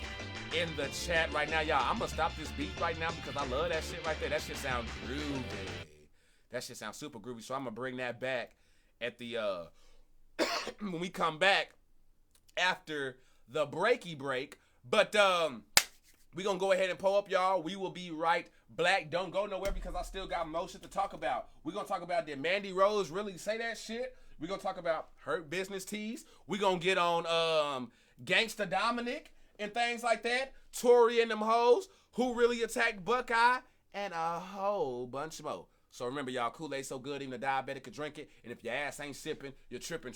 Don't go nowhere. We still got plenty more action to come. Y'all know what it is.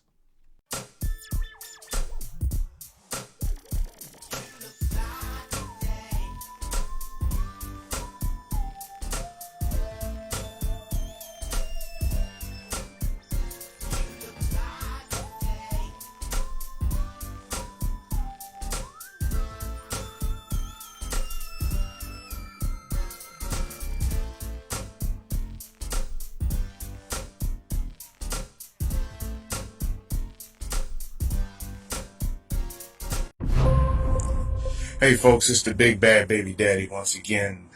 See, Kingdom Nation, told you what was going to happen. I told you what was going to happen. I told you you're going to get hustled. Look, Hustle and Money done swept you. You know, y'all walked in there thinking y'all was going to, oh yeah, we swerved the sippers, we trolled the sippers, we made a fool out of Rude Boy Rufus. Yeah, y'all can't do nothing about it. Well, Hustle and Money just did something about it, and consider your asses kicked. Now, I bet you're sitting there saying, oh, it's a fluke. Oh, it'll never happen again. You just caught us off guard. Well, we didn't even have to swerve you. We didn't even have to, have an angle. We just walked in there and eliminated all of you guys, right? Did a little pile driver here, pile driver there. And, Ari, I think you tapped out to the Vulcan neck grip. The Vulcan neck pinch. Whatever that thing that Spock does, you know. Live long and prosper. I can't even do it. See, Sir Scott Ryan is a Star Trek fan, so, you know, he He just did the Vulcan neck grip on you, and it was very logical how you lost. But I bet you guys get real emotional, crying and stuff. But no worries, no worries. We'll fight you again, anytime, any place, any venue. It doesn't matter. It could be me and Sir Scott Ryan. It could be me and Anthony Antone. It could be Anthony Antone and Sir Scott Ryan. It doesn't matter. We're going to kick your butt. It's payback for all those illegal chokeholds that you did, Asher Rust. Payback for swerving the fans, Muhammad. And Ari, payback for you being you. I still remember that song you made. We hate all of them. We hate all of them. We hate all of them. You know, your voice cracks, you know, because you're just fresh out of puberty, straight out of puberty. You should have a t-shirt straight out of puberty. Yeah, that'd be funny. Anyway, until next time, see you in the ring, suckers.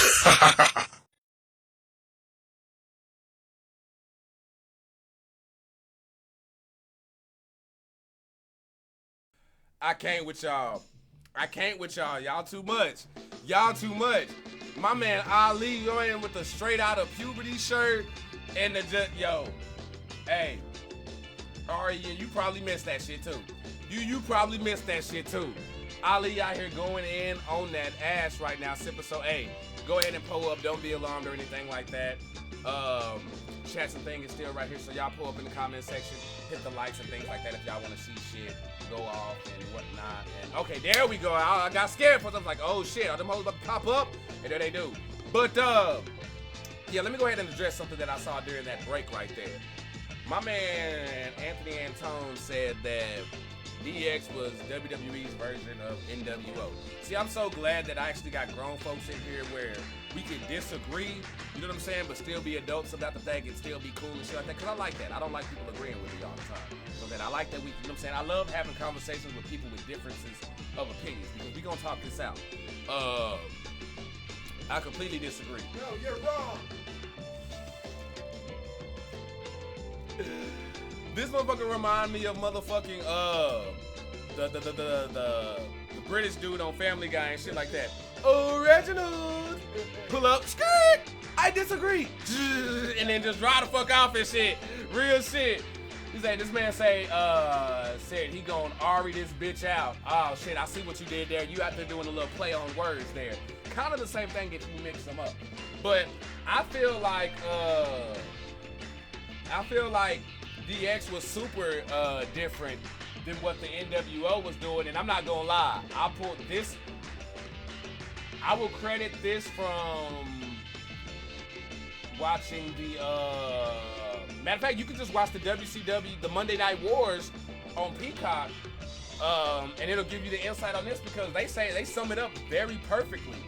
And NWO was trying to be a gang. You know what I'm saying? NWO was trying to be a gang. DX was just like the cool kids in school just cutting up and shit. You know what I'm saying? Telling dirty jokes and shit. And, hey, look at my dick. You know what I'm saying? And jokes like, oh, man. Shit like, hey, how much you want to bet I can go out there and get somebody to lift their top up? You know what I'm saying? That type of shit.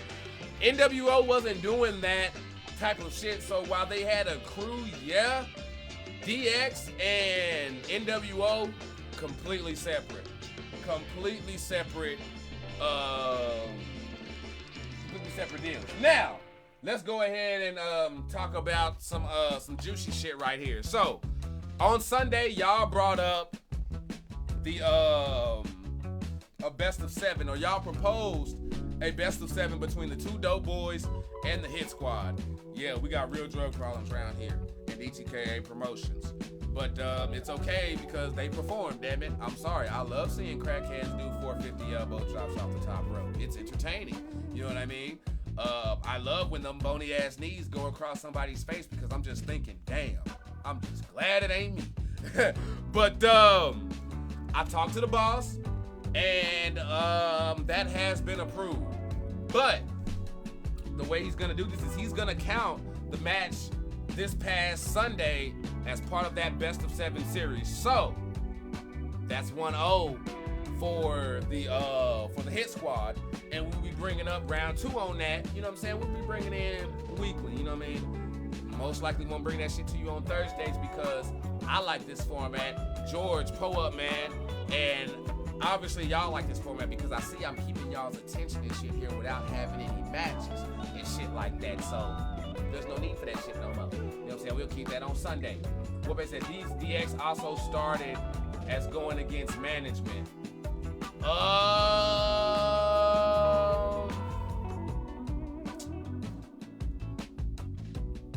Not really. No, they didn't. DX did not start as going against management. DX started at going against Bret Hart, is what that was. They weren't going at management at first. DX was going against fucking Bret Hart and the whole Canada versus USA thing. The management thing didn't come until afterwards, after Stone Cold Steve Austin jumped off going against management. You know what I'm saying? That's what that is. That's what that is. He says, I feel different, but basically you had one group building one company, the other one different style, but the same purpose. I think that's why I compare it, but I think a lot of people look at it that way. Well, if you're talking about in the way that you just explained it, Anthony, then you're absolutely correct as far as helping carry the company. Because singles-wise, that was Stone Cold Steve Austin carrying the company. Same thing could be said in WCW for Goldberg. Those two were the single stars carrying the company. But faction-wise and group-wise, that would be the NWO and DX. I would definitely give you that one. BJ pulling up with that one. Yeah, he's talking about the Hart Foundation, man. I'm telling y'all, hey, if there's one thing about me, if I'm talking about it, I know what I'm talking about. And if I don't know what the fuck I'm talking about, I am going to shut the fuck up. So trust me when I tell y'all. When I'm speaking that shit, I'm speaking that shit. My man George, Shave Lounge up in here with those cups and that gas. Do the damn thing. Do the damn thing. That's what I'm talking about. He said, nah, but the song don't count. The song don't count, though, because that's, nah, the song don't count. Song don't count. As far as going up against management, you think you could tell us what to do? Bro, that's vague as fuck.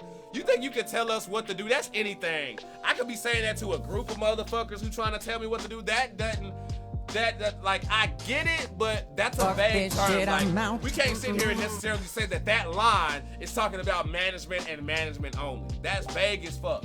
You know what I'm saying? Quincy with that swiggity swoogity. I see you, bro.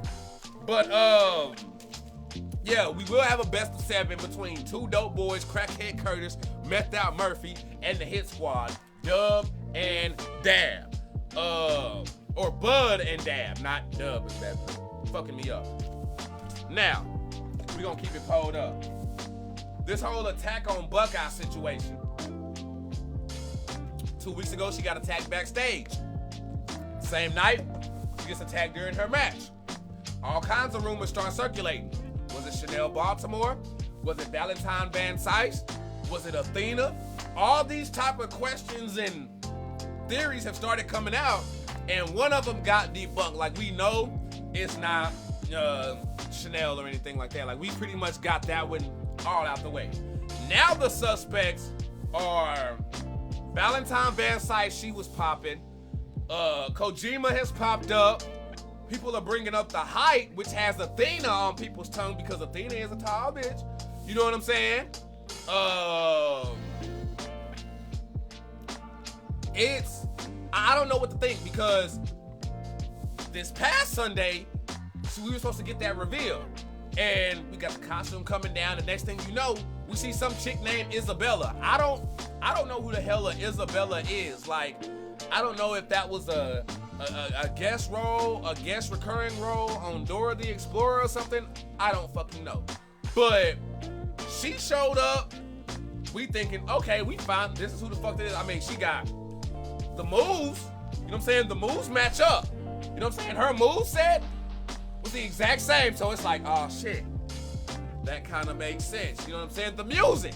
She has the music. You know, once you get fired from here and shit like that, that's all us. So if you get fired from DTK Promotions, you don't take your music with you. You understand what I'm saying? If Hustle and Money, you know what I'm saying, ain't here, then that's no longer Hustle and Money's music. If Rude Boy Rufus gets his ass fired, then guess what? That ain't Rude Boy Rufus's music no more. But shit's just all over the fucking place. just because your ass is taller, thinking, oh shit. So see, I told y'all I wasn't lying. Y'all look, Chambers right now thinking it's Athena, and he's been on that. Let's see. It was a female suspect character from the Def Jam Fight for New York. He says, does Isabella have something to do with Chanel Baltimore?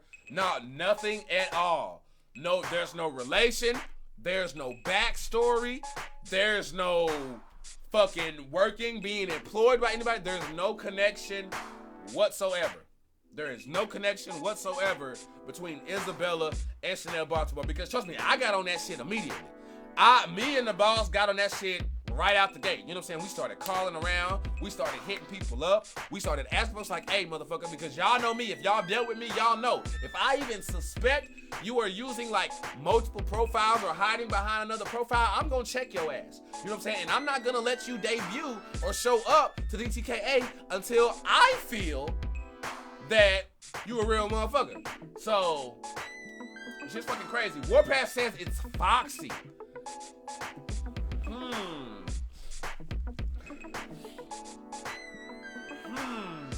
That is interesting. You know what?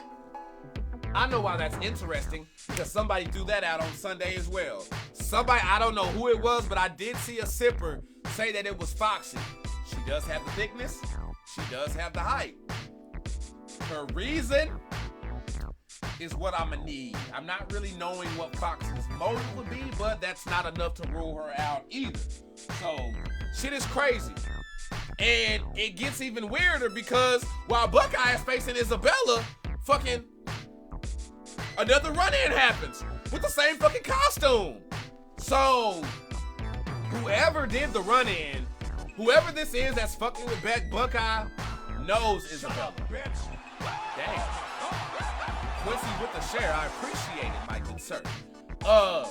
Whoever it is, I feel like has something in connection with Isabella, just because, I mean, come on now. Isabella come out with the costume, looks the same than this other chick come out, costume, it's the same, you know what I mean? Everything is just the same. You know what I mean? Everything is the same, and it's just, it's really fucking me up. Alexa's asking if she has an evil twin. Unless y'all got separated at birth, I don't fucking think so. But now thank you a whole lot. I need to make more calls now. It says y'all gonna ignore what I said? Hold on, what she say? What Athena say? Hold on, let me see this. It says, how about y'all look at Tory Lane hell? Oh! Hold up. Now, when Buckeye was doing her call-outs, calling out everybody in the women's division, the baddest bitch walking did show up. You know what I'm saying? Tory Lane did show up to have that match. You know what I'm saying? I started paying respects and things like that. But was that all a ploy? Was that a diversion? Was that the swerve? You know what I'm saying? I don't know. What I do know is that right now she got 3 hoes right now. Tory Lane has like 3 hoes, and that is a problem. You know what I'm saying? She got 99 problems, and all 3 hoes are gonna get, you know what, fuck that. That shit was all fucked up. I should have practiced it before I fucking came on. Had that shit lined out. I did it. I fucked it up. Now one of you bitch ass niggas gonna clip that shit and throw it in the fucking blooper reel. I hate y'all. Yeah, she has a hoe problem right now because she got jumped by Jessica Love, Pamela the Freak, and Drop Top Tina. Now, Mr. Luscious, he said he gonna let hoes be hoes. He say that's their problem. You know what I'm saying? That's their whole deal over there. So as long as they bring that money, he say he ain't tripping. So y'all ain't gotta worry about him. Now, I wouldn't rule out, you know what I'm saying, him being present. You know what I'm saying? If conflicts go down, because, you know what I'm saying, you want to protect investments and things like that, or at least see, you know what I'm saying? Because, hey, you know what I'm saying? Like, I don't condone dog fighting or anything like that. But for those of y'all out there, you know what I'm saying, who know about this type of thing, like when the dog loses, you know what I'm saying? They either do something very despicable that I'm not gonna fucking go to because I hate that shit, or they like give them away like they ain't no use for them no more. You know what I'm saying? Like once a dog loses a fight, they'll just pretty much like, yeah, oh shit, damn. I see what this motherfucker did there. Oh shit. So hold on, y'all guard dogs at the doghouse? Man, you know what? Y'all need to up y'all security. Because I ain't scared for shit. If all the dogs at the doghouse are all dogs that got their ass whooped, man, I ain't about to, man, I'm gonna come up in there with her. Straight through the door up in that bitch, bro, and be straight. He says maybe the newcomer Gucci. See, I don't even know what the fuck to think about that shit. Cause I don't know what the fuck is Gucci. Like, I know the brand and everything. I know the brand. I know the drip. But I don't know if this is a male or a female. So, whoever, what's up? Yes, which y'all see, if y'all came to the podcast yesterday over on YouTube, y'all would know what we are talking about. And if you don't know what we talking about, go over to the YouTube and check that shit out because it was fucking. I think yesterday was one of the best shows we done like in a while, bro. Like yesterday was fucking fire. That shit was non-stop. But who was that who said that? Damn, was it somebody? Oh, it was Warpath. Warpath said it. Okay, hey. He said, look at Athena over here. Look at you being a detective. It was Rikishi's wife. No. Because who did she do it for? Because she didn't do it for the rock. You know what I'm saying? So who did she do it for? She didn't Fuck do it this shit, I'm out. She didn't do it for the kid. Bradley! With the like, Browse, where the fuck you been at, man? We got people wanting to beef with you, bro. You know what I'm saying? But you gotta be here to get the beef, bro. You know what I'm saying? Because we don't like wasting food around here, and I'm not gonna make a hamburger, you know what I'm saying, if people ain't gonna eat it. You know what I'm saying? Po up, bro. How you doing, though, man? I hope the family's everything good. How your kids, man? So yeah, I am fucking baffled right now, y'all, on who attacked Buckeye. And I honestly, I'm gonna be real, I don't think y'all know either. Right now, I don't think there's a sipper out there who really has the answer. And right now, just to go ahead and put this out because I don't want y'all motherfuckers with that, oh, I knew it was such and such. No, po it up right now. Po up in the chat right now. Who do y'all think is Buckeye's attacker? Who do y'all think this mystery attacker is? Also, if y'all have more wrestling topics that y'all want us to go over or answer here on the podcast and you don't want to call in, po them up on that pro. Yeah, the guy go out and do the heart attack. Hey, man, get your money, bro. Get your money, fam. Hey, I understand, bro. I completely understand, my G. It worked me like that. Trust me, I'm on my job ass right now, too. You know what I'm saying? Because they affecting business, so that's real shit. So, ooh, okay. Titan as Becky going Hollywood. I feel like she would be successful. Becky Lynch in Hollywood would be successful. Honestly, and me and Sweet Meat talk about this shit all the time that like wrestlers make the perfect actors because they build their careers on selling and facial expressions. That's what acting is hitting your mark. You know what I mean? And selling, making that shit believable. He says either way you gotta deal with her crazy ass wife. That is true. That is true. He said it could be Quinn. No, but we got the Black Violet situation. And I'm sorry, I don't mean to sound racist or anything like that, but whoever attacking Buckeye, she light skinned. Black Violet too black. She too dark. That's dark meat. That's Williams chicken. You know what I'm saying? Motherfucking her attacker is that whole food chicken breast that's out there in prepared food sitting behind the glass. You know what I mean? Where they think they season that shit just because they use canola oil, lemon juice, and fucking parsley or some shit. Yeah, I said that. That's because I used to work there, so I can say that shit. Yeah. Is that Yellow Mountain? Hell no! Hell no, it ain't Yellow Mountain. Hell no, it ain't Yellow Mountain. You crazy? That boy wild. Hell no. Becky played Cyndi Lauper on Young Rock. Oh shit. Damn, you know what? I may have to go back and check that out, bro.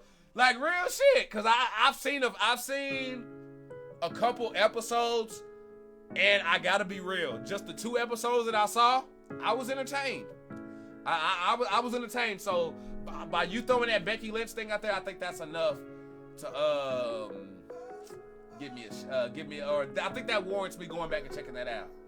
I don't know why they say John Cena was in the movies because there was nothing there on screen. I see what you did there. I see what you did there, you slick motherfucker, you. Quincy actually being funny for a change, man. Pull up.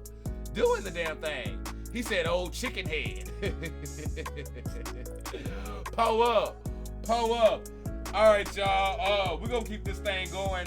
Somebody else who pulled up and pulled up was your openweight women's champion, Crystal King.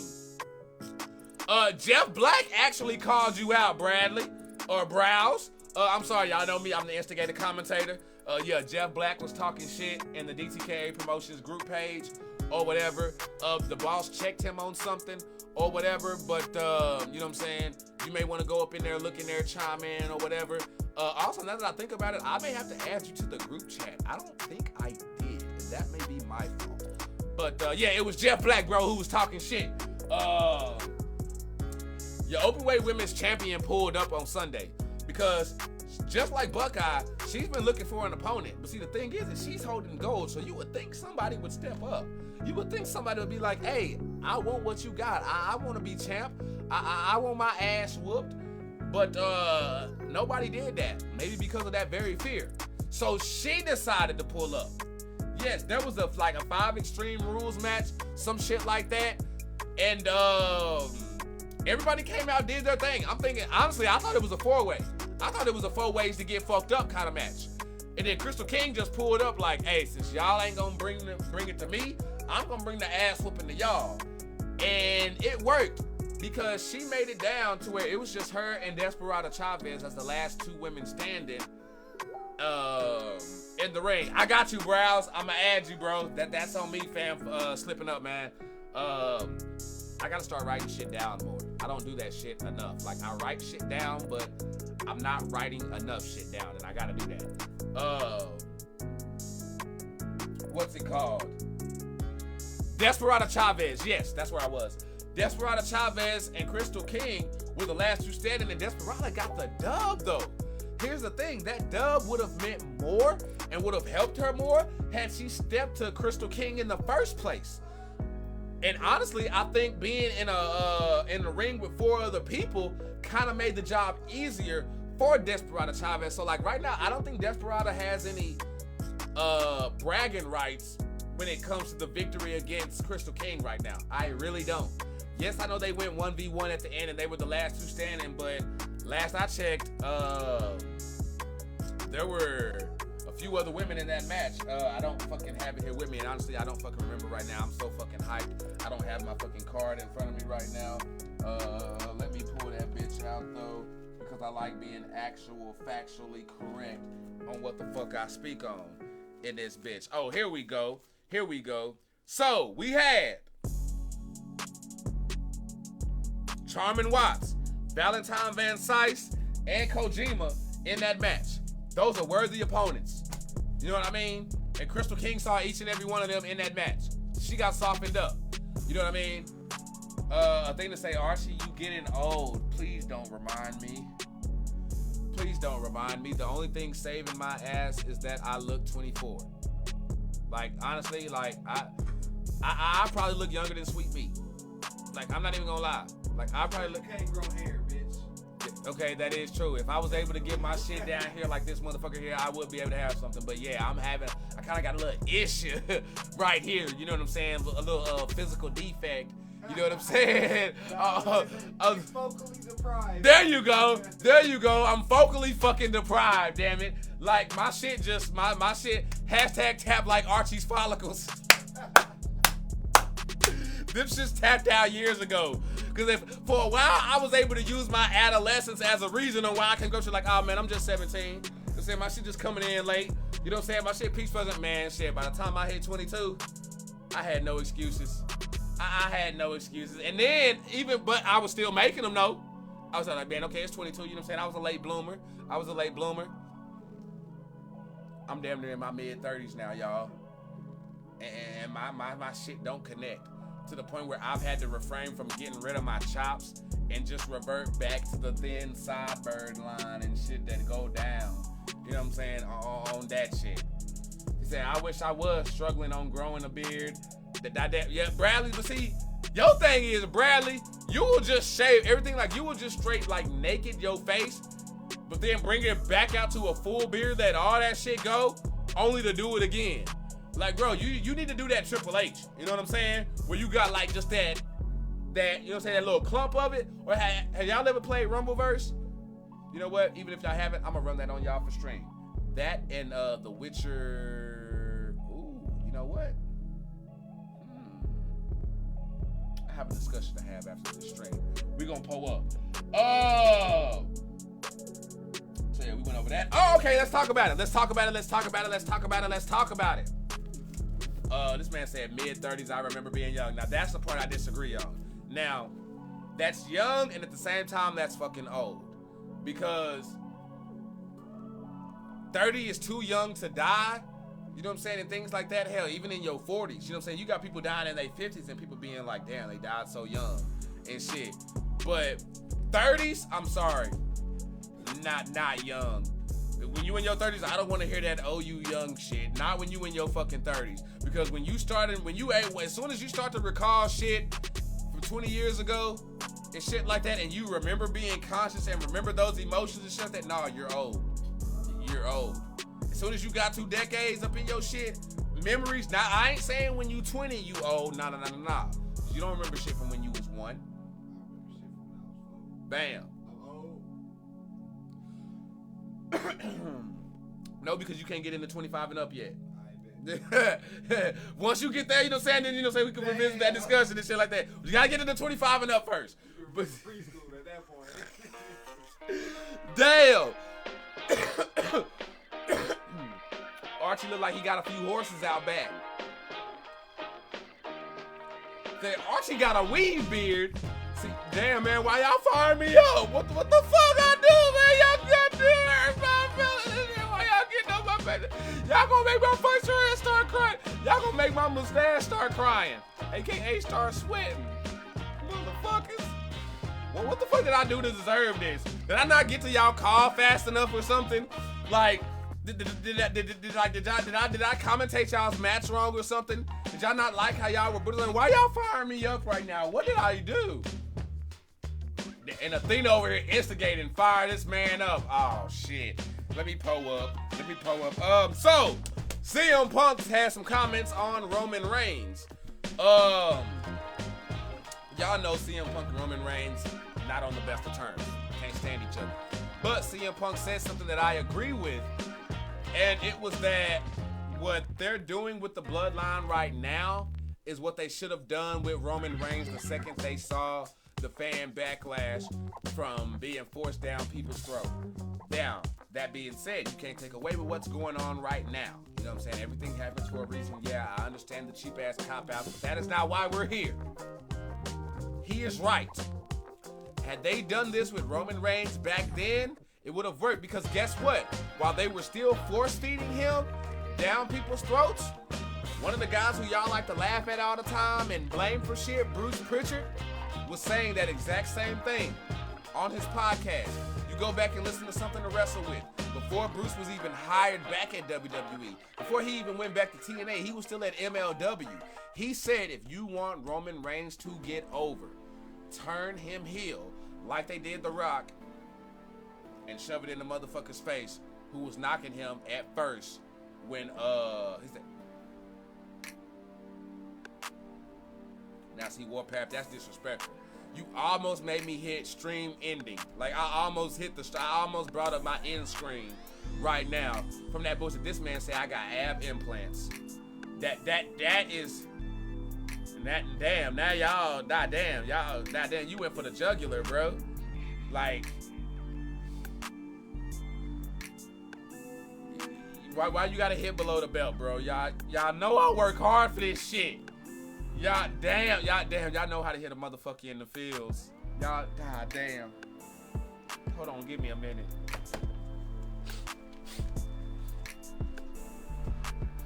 I'm gonna cry in the car.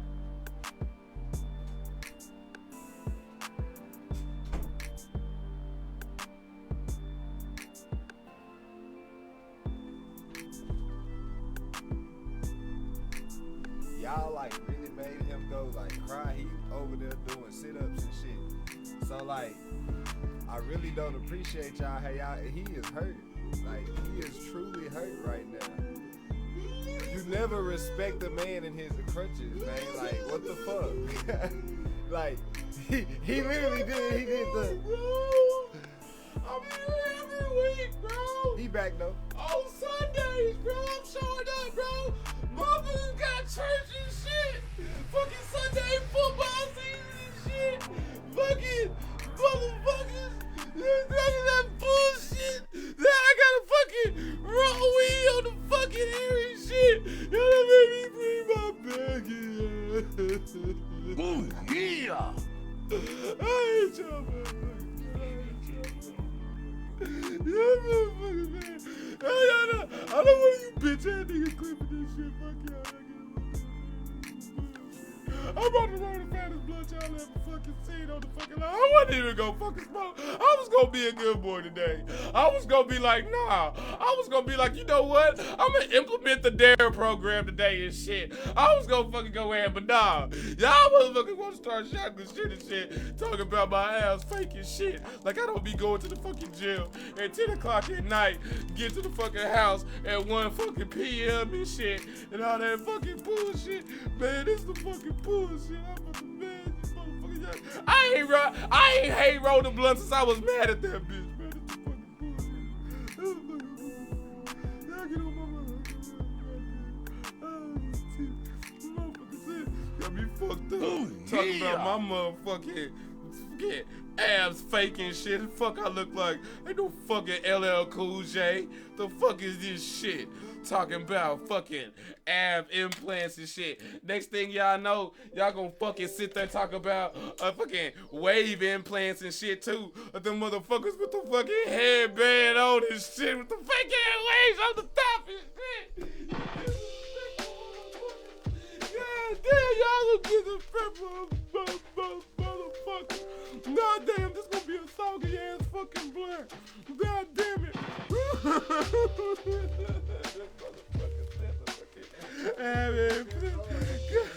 damn. Y'all thought I was playing? Y'all thought this was a bit? Y'all thought this was a bit? Y'all thought this was a rib? Y'all thought this was a rib? This is a fucking rib? God damn it. I don't even like ribs. Well, yeah, I do like ribs. I love ribs. You know what I'm saying? I love some fucking ribs, especially when the dry rub is on the other side of it. But still, you motherfuckers. Got that bullshit. This fucking shit. Motherfucker talking about ab implants and shit like that. I ain't fucking SpongeBob. I ain't going to the fucking Rusty Nail and shit with fucking blow up arm implants on and shit. Trying to get in and shit. Y'all let the fucking ladies in free before 11 and shit. We don't want to fucking let me in and shit. Ain't this a bit? Y'all just call me SpongeBob fucking Squirrel Pants on the fucking live. Y'all just call me SpongeBob motherfucking SquarePants on the live. That's how I took that shit. That's the fucking bullshit. God damn it, man. God damn it, man. I used to be respected. I used to be respected. Nah, man. You know, I hate them too. Motherfuckers, get off my damn nerves. I ain't even got no lisp and shit. And y'all got me in this bitch talking like Ric Flair.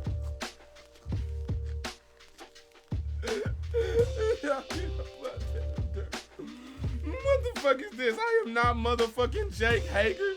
I am not Jack Swagger. What the fuck is this shit? What the fuck is this shit? Hold the fuck. Nah, y'all gonna wait for me. Nah, y'all hurt my fucking feelings. Y'all hurt my fucking feelings. Y'all gonna wait. They still in this bitch. They love seeing the motherfucker cry. So this shit go fuck her. I'm gonna fuck around and go viral after this shit. Oh, bitch, I commentated the crowd on the air because they insulted his gym routine and shit. I ain't even gonna wait for the blunt to dry. Fuck that shit.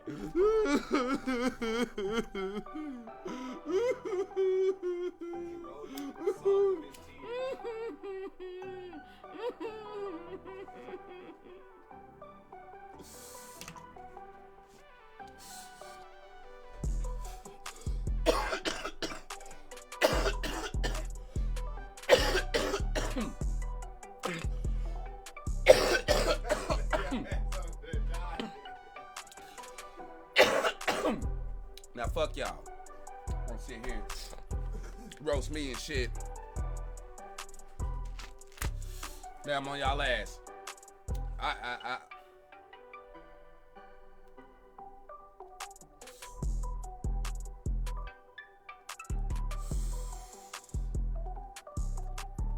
Okay. I'm good. Y'all some hateful motherfuckers, man. Y'all. Damn, that is not it. That is not it. Where is my motherfucking? Oh, damn. I think I left my pad in the car. Hold on. See what happened? God damn it, you motherfuckers, man. Y'all fucking up the quality and shit. God damn it. I just wiped my motherfucking tears and shit. These motherfuckers.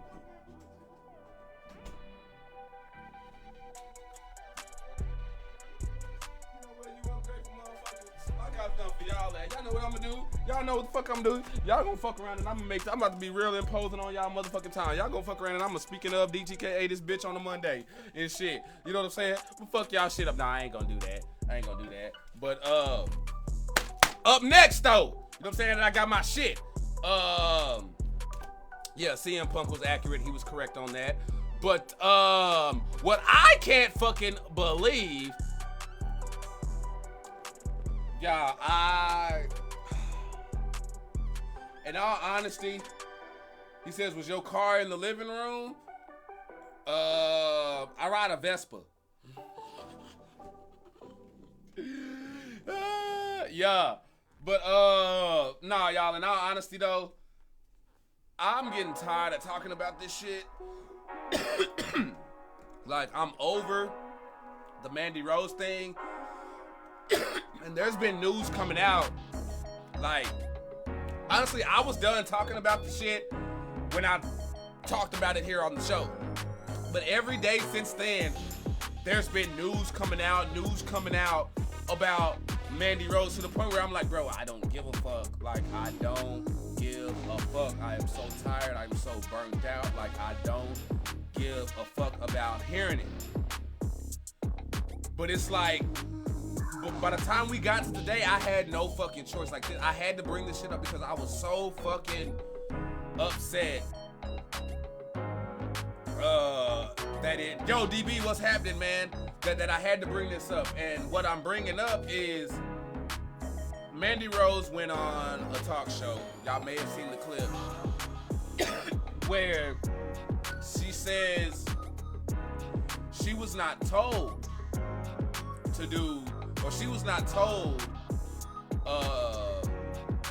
about her photos, you know what I'm saying, like why she was fired and didn't know why they took the title off of her and stuff like that. Number one, I feel like all of that is bullshit because it came out that Stephanie McMahon did warn her that she was already, you know what I'm saying, on that line and walking that line of, hey, your photos are getting a bit too racy and shit like that. So I think Mandy right now, personally, I feel like is trying to capitalize, like just on she's trying to capitalize on the climate right now. She know all you thirsty motherfuckers out there who help her make $1 million in 3 weeks. You know what I'm saying, is justice for Mandy and all that shit like that, because let's be real. People see a pretty face and shit like that, and then they get the benefit of that. Oh no, she couldn't have done anything wrong. It's not her fault, or she's still making money though. No, it's not about that. If you want to wrestle, then be here to wrestle. You know what I mean? You can do your fan time shit or whatever the fuck you want to do on your own time, yes. But at the same time, if you're going to be doing that, I need you putting that same effort and dedication when it comes to that ring and that work that allowed you that platform. Because now, she probably would have been a very successful OnlyFans model or something like that had she never came to WWE. I believe that. I believe she looks good enough to where people would have went out there and would have gave them dollars. There's people making a living who look, I'm just going to say it, it's some of y'all ugly motherfuckers out there with OnlyFans, but y'all are living y'all's best life getting paid because somebody is paying for that shit. There's some ugly motherfuckers with some OnlyFans who still making paper. So she would definitely make money that way. But when you talk about the status, the stature, that came from WWE. He says, you know that's bullshit. WWE keeps a close eye on her. Keeps a close eye on their people. Exactly, DB. Exactly, bro. And that's what I'm saying. To say nobody told you and you didn't know. Shawn Michaels and Triple H and them down there in NXT, they don't roll like that, bro. They do not roll. They do not roll like Vince because y'all have to understand that these are talent who used to work under Vince. So that's like for all the dads out there, for anybody who's a dad, or a parent, period. What's the one thing parents say that motivates them to be, a good parent? What do good parents say? Oh, I want to give my child the things that I never had. I want to be, you know what I'm saying? I want to be, for some of us like me, I tell mine, I want to be better than I want to be a better dad to my kids than my dad was to me. You know what I'm saying? So you see people who fuck up and you like, I don't want to do that. For y'all out there who are the younger siblings, y'all saw y'all older siblings get their ass beat for some shit. You know what I'm saying? Guess what? You probably didn't get your ass beat for the same things that they got their ass beat for because you was able to sit on the sidelines and you saw what they got their ass beat for, so you was able to learn. You know what I'm saying? You was like right into it. It's the same thing.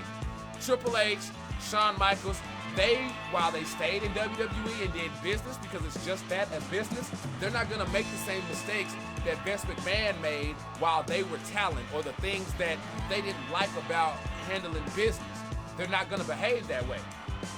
He says, not when her ass was expecting to be fired a long time ago. Titan, that's funny, That's funny, Which is why I feel like Mandy Rose went on that show and lied. She went on that show and straight up lied. That's what that was. Because how can you come out and say, oh, I was expecting to be fired, or I thought I would have been fired a long time ago, but then come out and say, I don't know why I was fired. I don't know why they released me. Come on now. Now.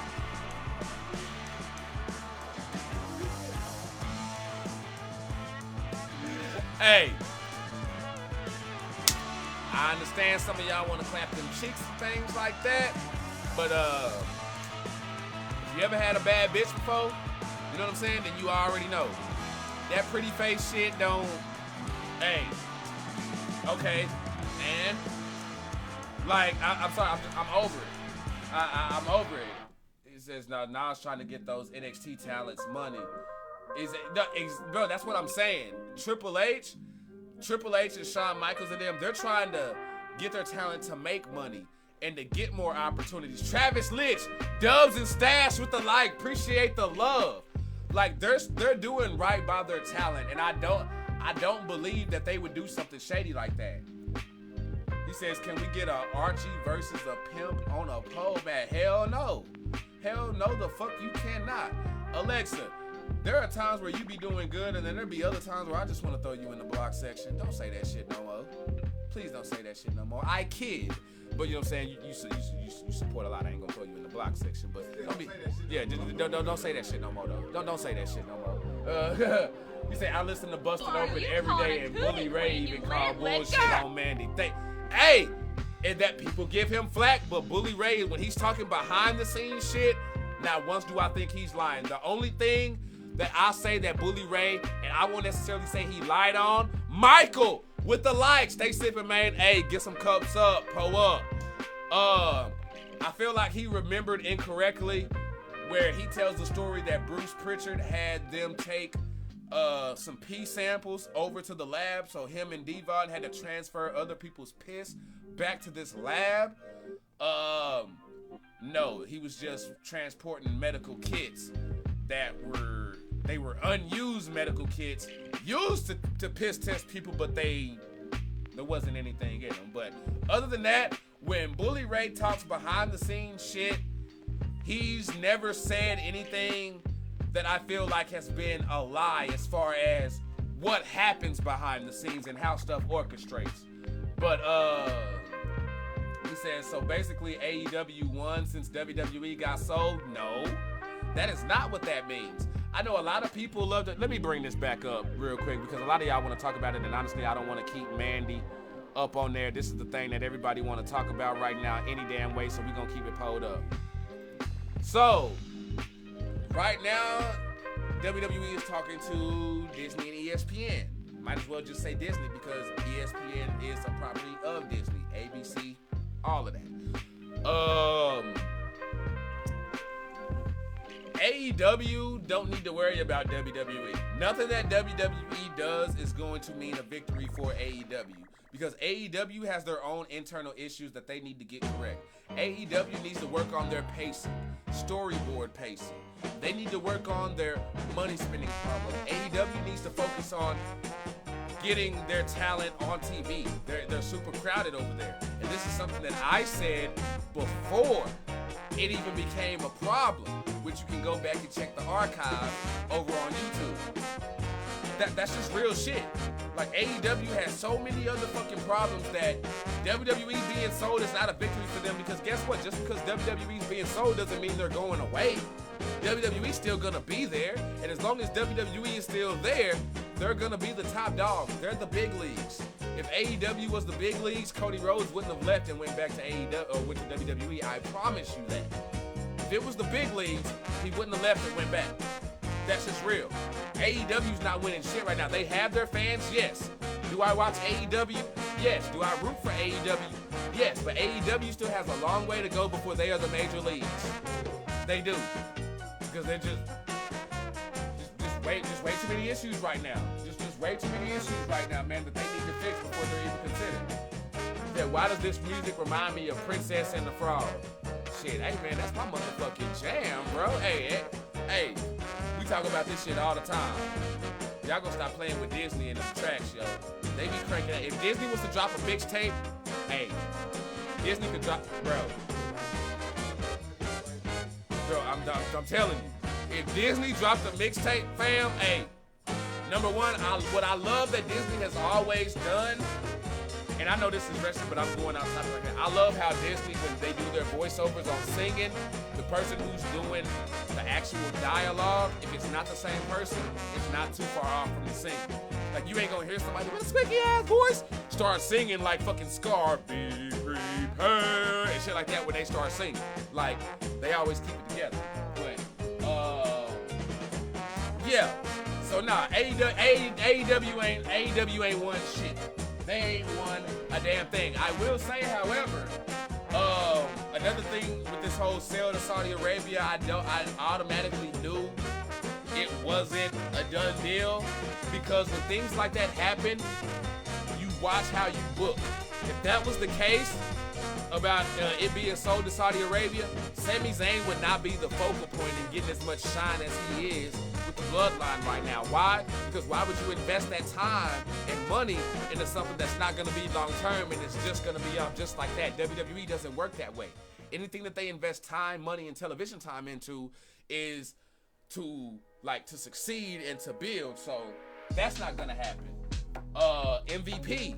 You just teased the Hurt Business returning, where he approached Bobby Lashley backstage. Now, Bobby Lashley turned it down, but let's be real. That's the long game. No, I'm going to tell you no at first, but then eventually I'm going to come around. We saw something like that here in DTK Promotions where motherfuckers was trying to recruit Rude Boy Rufus, and folks thought that was going to happen. It didn't. He stayed solo dolo, but still. You see where I'm going with this. DB says AEW needs to focus on AEW. WWE most likely not going anywhere. This was just Vince getting back to power.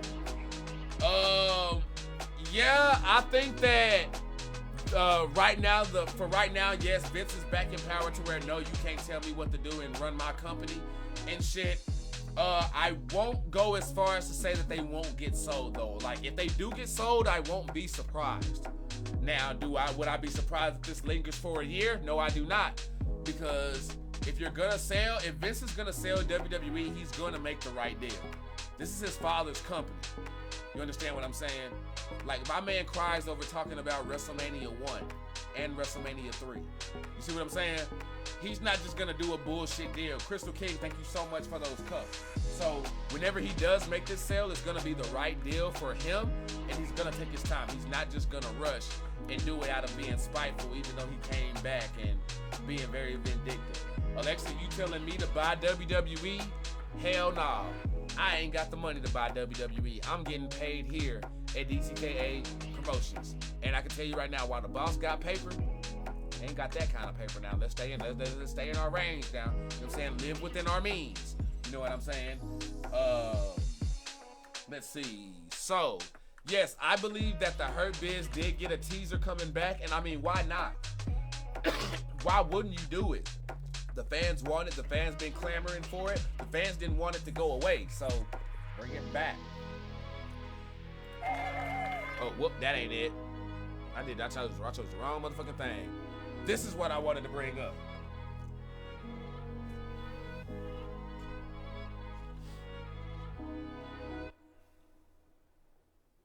Yeah, no, I'm sitting here quiet for a reason.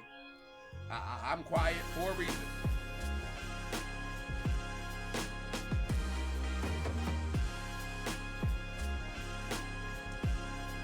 Y'all see Dominic Mysterio?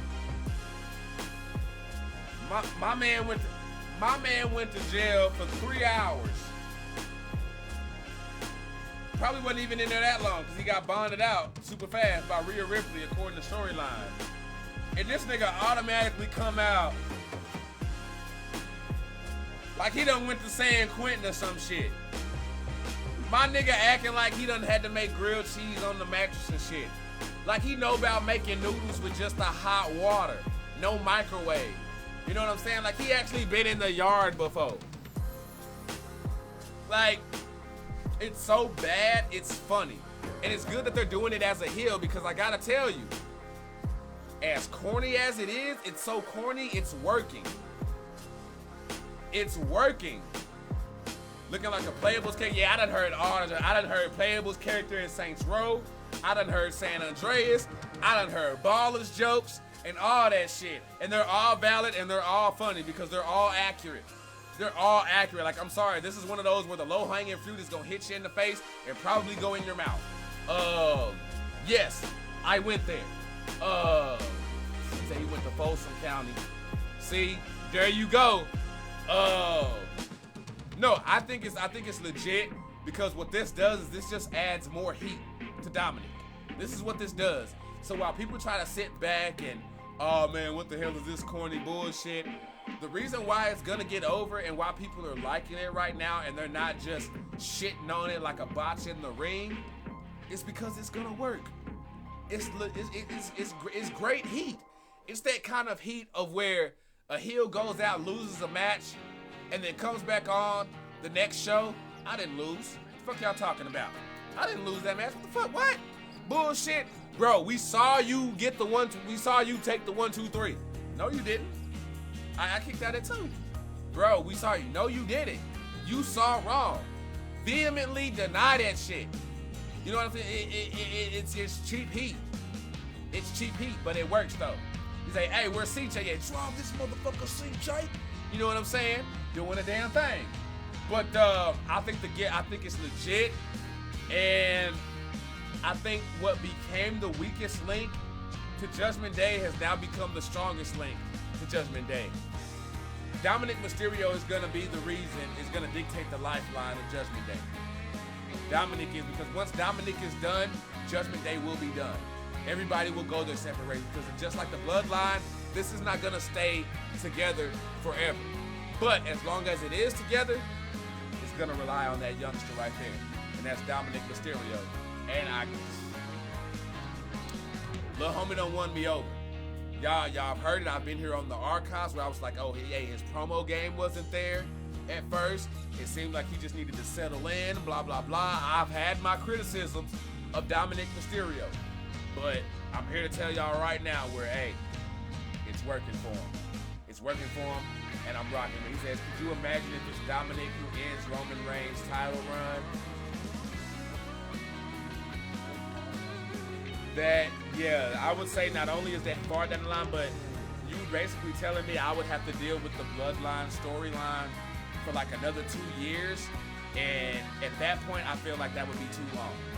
For wrestling storylines and us doing week to week and stuff like that, we'll give you 2 years. You know what I'm saying? But if you give me 3 years, people don't, that's where you really gonna fuck up. You can't leave. They not gonna.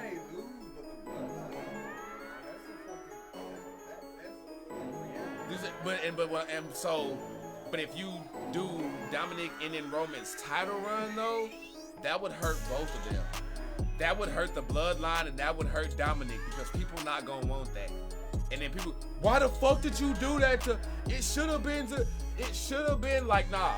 Don't swerve me for swerve's sakes on that one. Continue to do what brought you to the dance. And right now, what they doing with Dominic is what brought. But bro, that would be some heat. Marvin, that would be some heat, bro, for sure. Let's see here. Oh yeah, let's talk about it. Let's talk about it, y'all. Cause we gonna end it with some heat. Prison changes a man. Alexa, you right.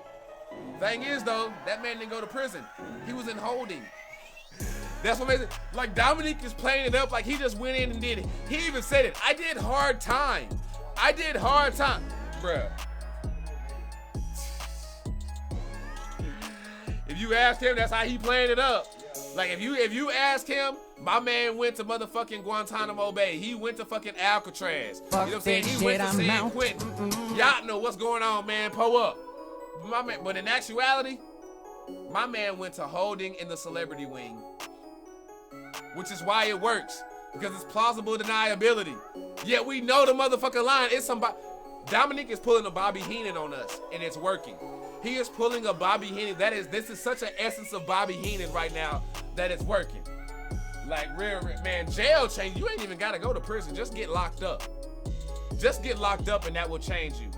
I was locked up with motherfuckers who look like Braun Strowman tatted up from head to toe. And that bitch crying. Crying, bro. Like, bitch cheers. Not because they no bitch, you know what I'm saying? They ain't no bitch. But because of their families and shit. Kids and shit. I'm telling you, when you get in there, like, you'd be surprised the shit that they give you passes on in jail and shit. Motherfuckers sitting there crying. Did nobody get on dude for crying shit? Because motherfuckers understand that shit. Motherfuckers feel that shit. Like, bro, I want to get to my family too. This, that, and the third. But that's what y'all gonna end up bringing out some saying, end up making motherfuckers get on some real shit up in this bitch. But let's keep it pulled up, and I want to end this on a banger. And we do still have last call coming up, by the way, which means this is the last chance for y'all to get y'all calls in to the show. So if you want to get them in, last call will be coming up immediately following this topic to send us home. We ain't even gonna do on this day today. Well, I'll tell you what, I'll end it on this day after last call, but I'm gonna only do the shit that I feel like y'all would care about. Mercedes Moné, formerly known as Sasha Banks, showed up at Wrestle Kingdom. I thought this was fire. Now, first of all, can we applaud New Japan, not just for Wrestle Kingdom, but for when it comes to these doing deals and working with other promotions? Can we at least say we know New Japan is not the issue? New Japan is working with AEW. They working with WWE. You know what I mean? They're bringing people in. They're working with Noah. You know what I mean? DDT. So it's like they're working everywhere. So when it comes to people not doing business, it's not New Japan. And Wrestle Kingdom was fire. They got women on the card for Wrestle Kingdom. And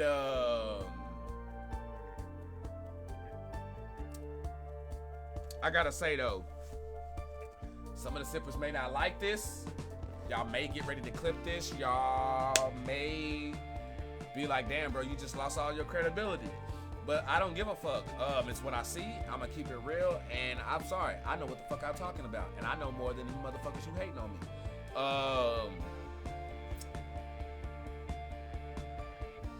Mercedes Moné will not be what she was in WWE. WWE, when she was in WWE and you had people praising Sasha Banks for what she did and, you know, how over she was and how great in the ring she was, Mercedes is about to get exposed, y'all. Mercedes is about to get exposed. Butler, you are so fucking right. You said, I think they fucked up with Ospreay. I don't. I like it. I like what they did with Will Ospreay. That was the only way to turn Will Ospreay babyface. And that's all it was. That match was to give you a banger and to turn Will Ospreay babyface. There was nothing wrong with Kenny Omega and Will Ospreay. Nothing. From the table to the... I loved it all. I loved it all. But we can talk about that if you want to. You can pull it up in the little prompt there for questions and topics. We can do that. But Mercedes Moné, it will fizzle out. The hype will fizzle. Just like everybody who went to AEW and they were hyped when they made their debut. but then they slowly fizzled out and basically got mid-carded, that's what's gonna happen. Mercedes Moné is gonna get exposed without WWE because she doesn't have that WWE umbrella. When excuses, benefits of the doubt, and scapegoats come when you're signed with WWE. As soon as you're signed to WWE, people will make all the excuses in the world for you. You know what I mean? You can do no wrong. Sometimes there are certain people who have this. You know what I mean? Who would just ignore whatever because of, hey, you're on the big time.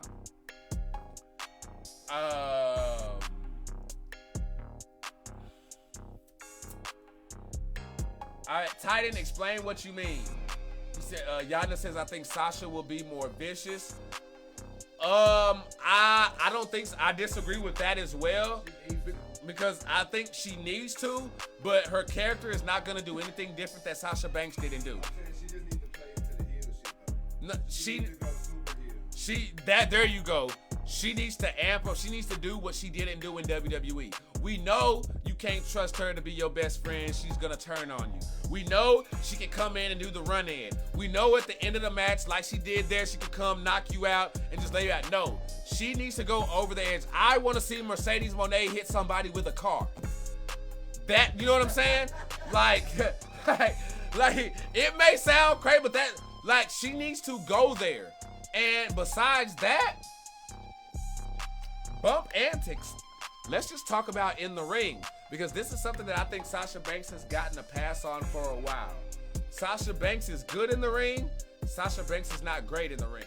Now, when I say that, you can have a classic match and be a good wrestler. You don't have to be a great wrestler to have a classic match. There have been plenty of wrestlers who have had classic matches and were not great wrestlers. I will throw one name out there and it will completely just... Like Tom Brady. Oh no, I was just sticking with... Okay, he has a deal with Tom Brady. You know what? Jot that down and remember that so we can get on that on the podcast next week, because I want to get onto that. That would be a hot topic. Ultimate Warrior. Ultimate Warrior is not a great worker. Is actually a terrible worker. Was a terrible worker. But he has some classics. So he says, oh, maybe a car is too much. But they like, damn, bruh, a car? But y'all know what I mean, though. Like, amp up the aggressiveness. She doesn't need to basically, we don't need to see a transport. You know what I mean? We don't need to see a fucking import. You know what I'm saying? We don't need to see Sasha Banks imported into fucking AEW or New Japan and shit like that. No. We don't want emulators. You know what I'm saying? We need to build that shit from the ground up exclusively. You know what I mean? That's what we want. Give us that. Clip that. That shit sounded so fucking good and it fits so fucking perfect. Clip that shit. But it's the truth. Sasha Banks, when she was in WWE, she had classics with Bayley. Bayley's a great worker. She had classics with Charlotte. Charlotte is a great worker.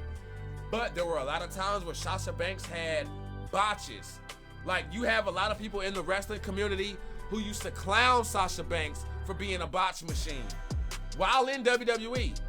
But those would kind of fall under the vocal majority because everybody else was loving Sasha Banks. Now that she doesn't have that WWE umbrella, those botches are gonna mean more. Those screw-ups are gonna mean more.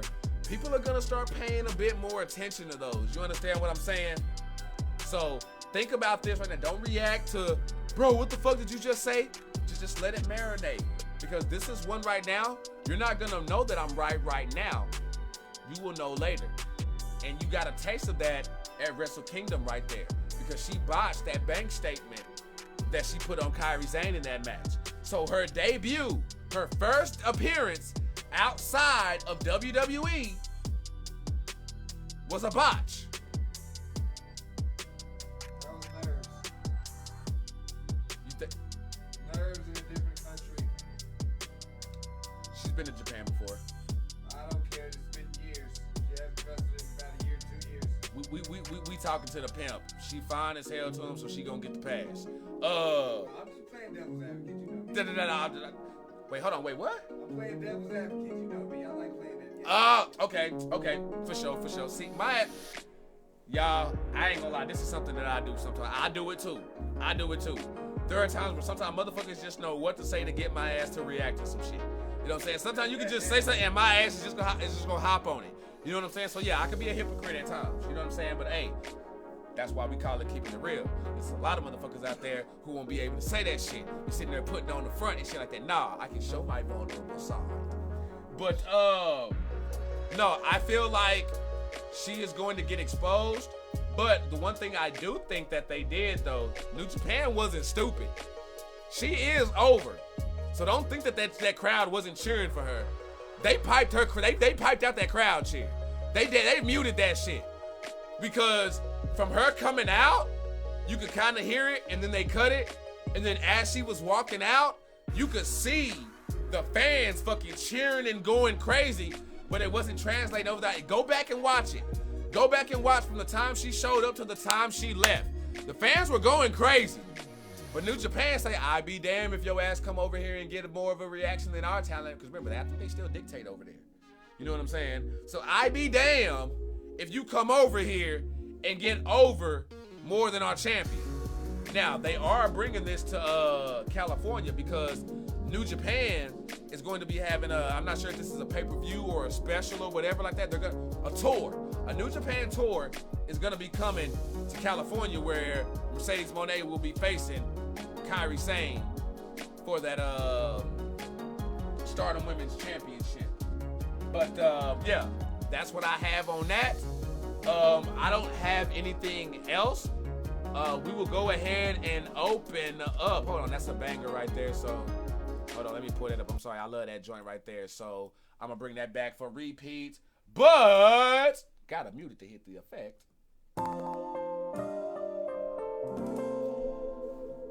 You damn right. You damn right. It is last call, which is the last chance for y'all to get y'all's calls in. So go ahead and hit your boy with the cue and let me know.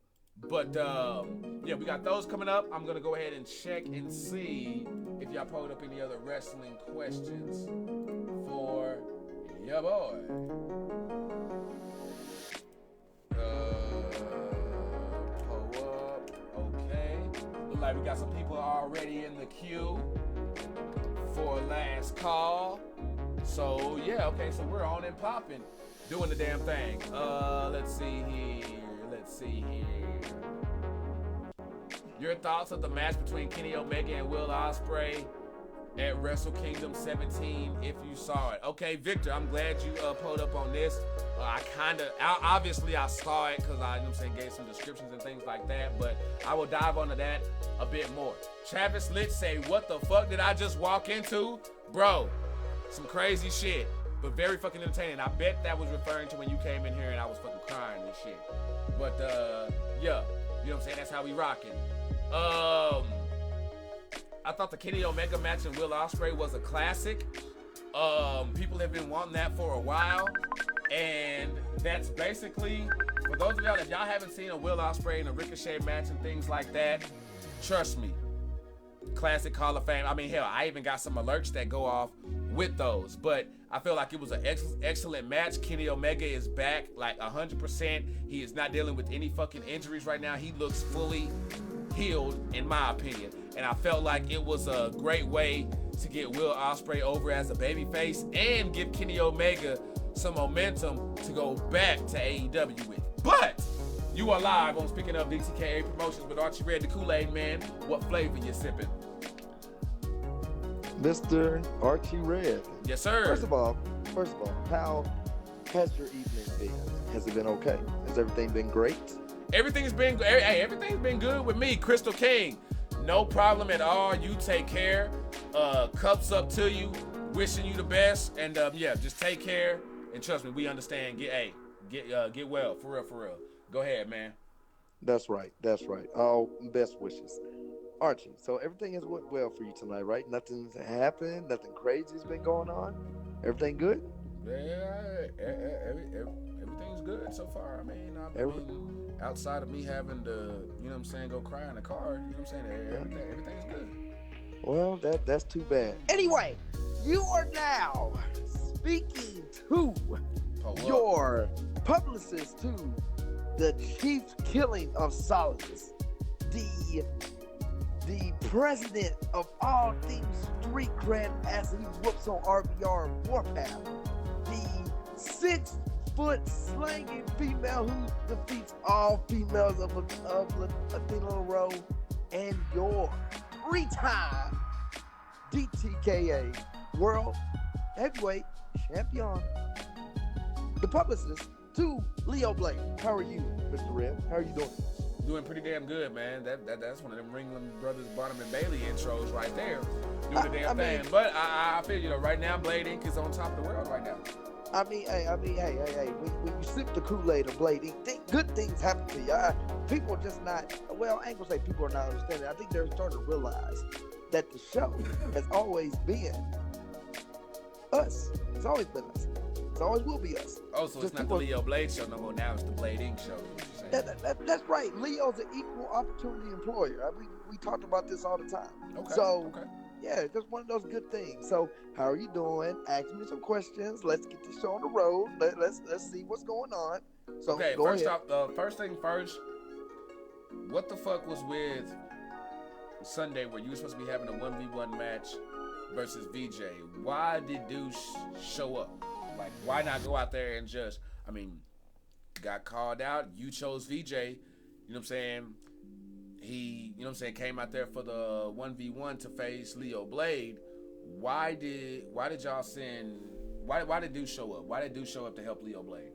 Well, let's talk about what transpired before then, right? So I pretty much called in last week and I said, hey, VJ, you know, Leo, he's pointing you out because he noticed ever since you've been with Los Boricuas, like you've been a little bit more of a hand-me-down grandfather. Like you're just not the same DJ. You're like a dad. You're the guy that sits in the back room and nobody messages you, and you give hugs to the little kids. That's what you turned into, DJ. And we just wanted to let DJ know that this is not for play. So when BJ came out there on Sunday, Leo, he said, and I quote, I'm not even going to put wrestling clothes on. I'm going to go straight out there and whoop his ass.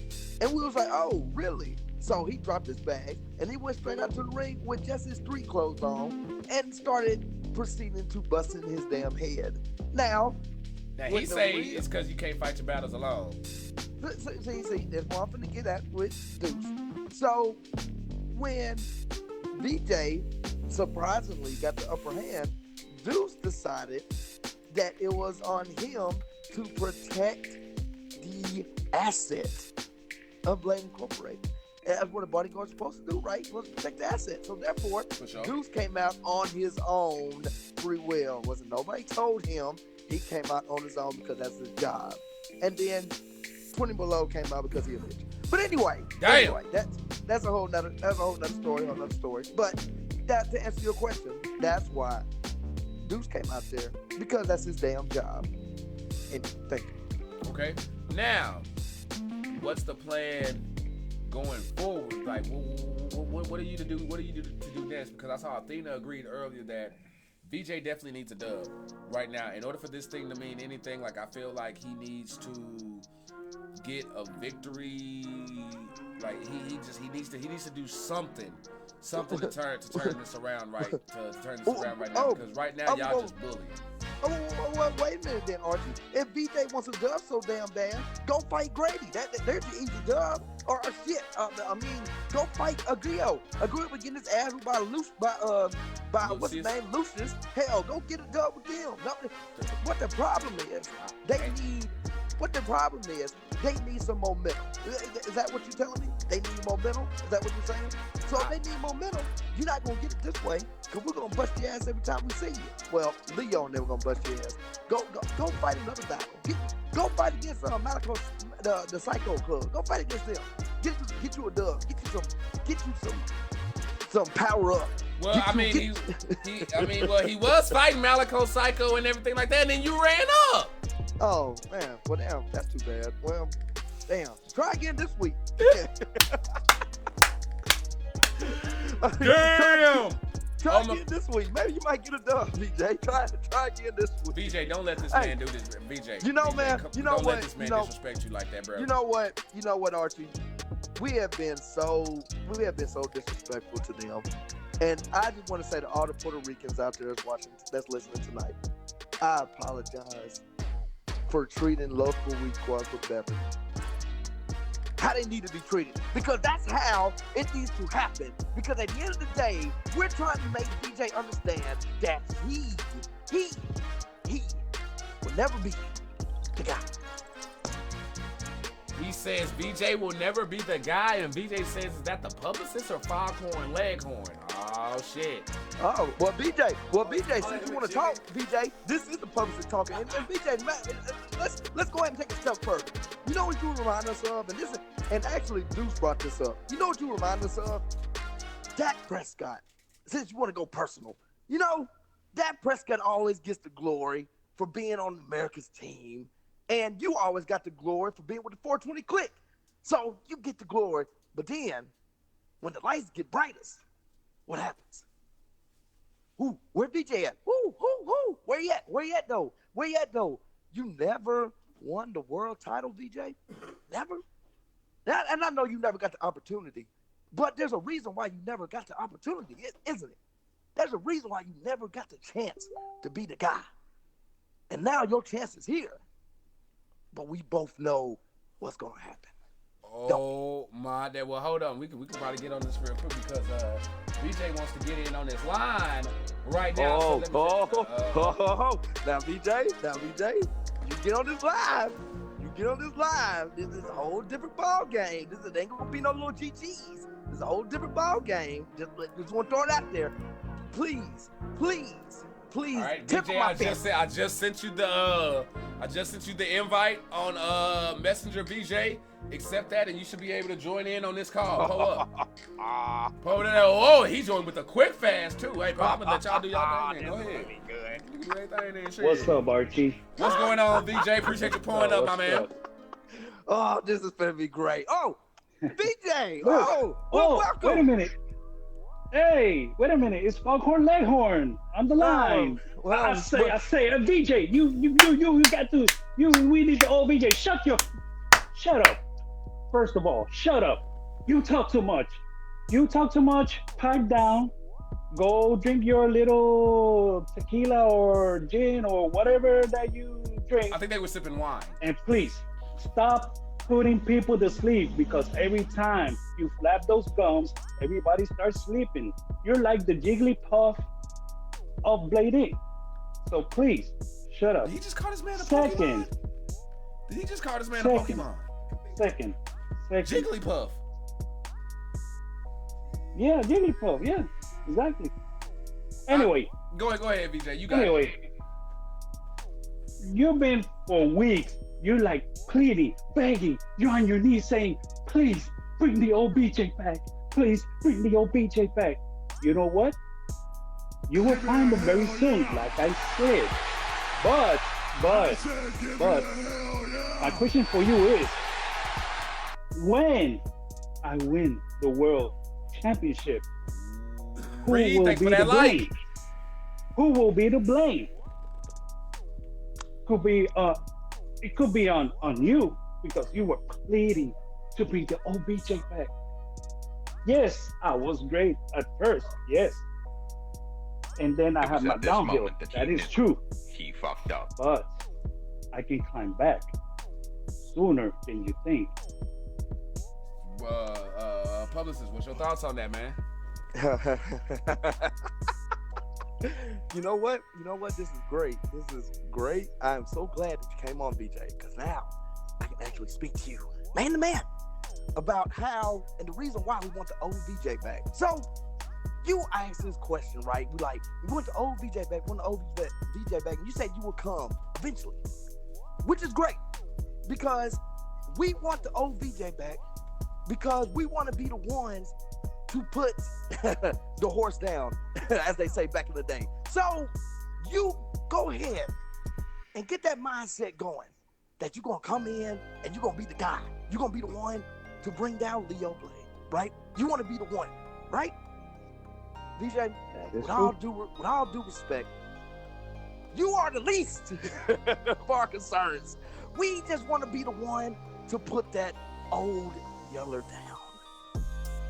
And guess who Old Yeller is in this story? All right. Okay. All right. Well, I tell y'all what. How about we do this like this then? Because I see y'all talking and y'all doing this whole deal. I got a proposal here. This is what I suggest.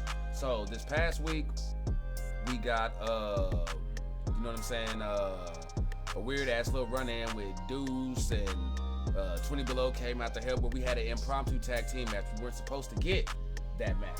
You know what I'm saying? I say, how about we do this week with Solidus, Leo Blade, because Warpath may be busy, versus 20 Below and VJ, to where y'all know what y'all getting into going into this match. You know what I'm saying? Hey, I'm done with that. Like, ain't no surprises, ain't no run-ins, ain't none of that bullshit, none of that funny business going Exactly, on. though. You know what I'm saying? That's what they do. Legit. I mean, listen. I'm not gonna say he's gonna deny nor accept. We'll just see on Sunday. But I like the proposal. How about that? Already then. I'll see you playing Sunday. That's what it is. Hey, well, hey, I appreciate y'all calling in and sipping with us. We're gonna keep this thing pulled up heavy. So hey, y'all, I appreciate the call. Y'all stay sipping. All right, you stay sipping too. Already appreciate that. VJ Publicist on the line doing the damn thing. Now I believe I saw we got 2 more calls that are set up in the queue. I got y'all already ready, so y'all can go ahead and pull up. Just make them quick because I am hungry. Stay sipping. Anthony with those cups up. Appreciate you pulling up. Warpath with the Los Boricuas, but worse over here in the chat. Folks going crazy that night. I love it though. I love that shit though. Y'all vibing though. We ain't hit the 1K. You know what I'm saying, tonight and everything like that, but I ain't really worried about that though. You know what I'm saying? Because everything else was off the motherfucking chain. So, great fucking show, y'all. Pull the hell up. You were live on Speaking of DTKA Promotions with Archie Red, the Kool-Aid Man. What flavor you sipping? Sinister all day and motherfucking night. Okay, pull up then. We got Sinister on the line. What's good, bro? What's on your mind? Ooh, first of all, I must address the little ant in the room, and he just got off the line. But you know that publicist, he writes checks that Leo's ass has yet to cash, and I doubt he ever will or can. So I just want to take the starch out of their shorts real quick. But I just want to say, and this is no knock to my own family, but the way I see it, Blade Inc. is just like Sinister Elite. We're in the same boat. Only the leaders are the champions, and everybody else, you know, got to step up and show themselves. But as I see it, Leo, you ain't shit, because, you know, as soon as I got that icy strap off of you, what did you do? You ran to the next division. So what were to happen if I ran up on the heavyweight division and got it up off you again? Were you gonna run to the women's division? Because I'm sure they welcome a bitch like you over there. So let's see what you got then, because you're not making too much noise over there in your division. And me, I make noise, and I'm only in one division. I got everybody wanting me, and you know what? I stand here with the gates wide open, but nobody's stepping up to the kingdom. So who really wants what? Because I know it ain't you, because you're just going to tuck tail and either run or hide behind Deuce or Sollywags or Horrash. I mean, you're just going to hide behind one of your cronies, and me, I can stand and walk like a big boy. So, Nah, hold on, publicist. In this particular instance, I'll give Sinister a pass. Listen, I'm with him on this, and here's why. Now, any other time y'all hear me quick telling people like, hey, now we don't mind cross-division rivalries and things like that, but to make the divisions mean more, the divisions have to be beefing. Like, if you're in the Intercontinental Division, you should be trying to fight to climb up to the top of that. If you're in the World Title Division, you should be trying to pass up those who are in that. How you gonna pass up? How you gonna pass them up if you don't face them? However, with the recent news today, with his number one contender being released, who was supposed to be next up, I kind of don't really blame him for really going at any and everybody at this point, or just talking his shit, because right now he don't even know who the fuck he facing. Or even if, as we sit right now, Sinister doesn't even have an opponent. He may have one as of Sunday if Sean Munoz is able to pull off that victory against DB Money. But if that doesn't happen, kind of wondering who's next. And even if he does win, we don't even know when we're going to get that one, because it's almost like having the Big Brother scenario times 2. Pull up. Yeah, so Leo, publicist, whatever, whoever you got to get on your board of directors to figure yourselves out, go ahead and do that. But you know, and Josh, I say that to you as one leader to the other. You know, you got to do more, because I hear you talking, but I see very little action. And you know, you don't scare me. I mean, I've told my niece and nephew scarier stories than the ones I see involving your name. So really, what noise are you making, sir? Besides doing backflips under the bed, you know, you are about that tall. But anyway, I digress.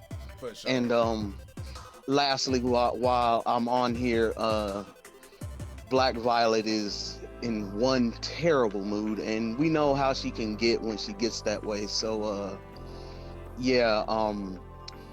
please don't come at her again, Mina nonsense. I mean Harkless.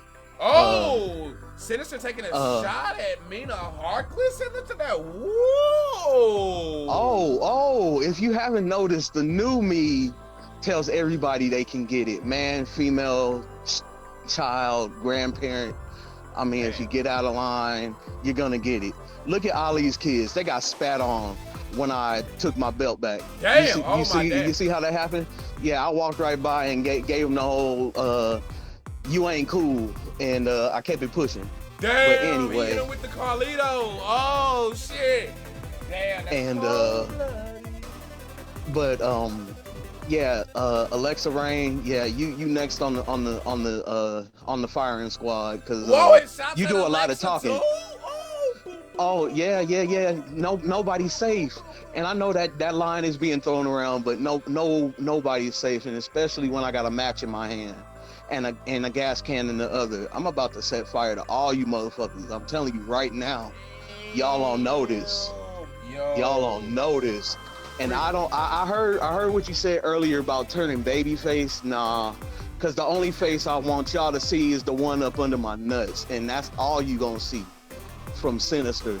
So step up, IC, step up, heavyweight. Everybody is on notice. We coming at you from all directions. Damn. Shit.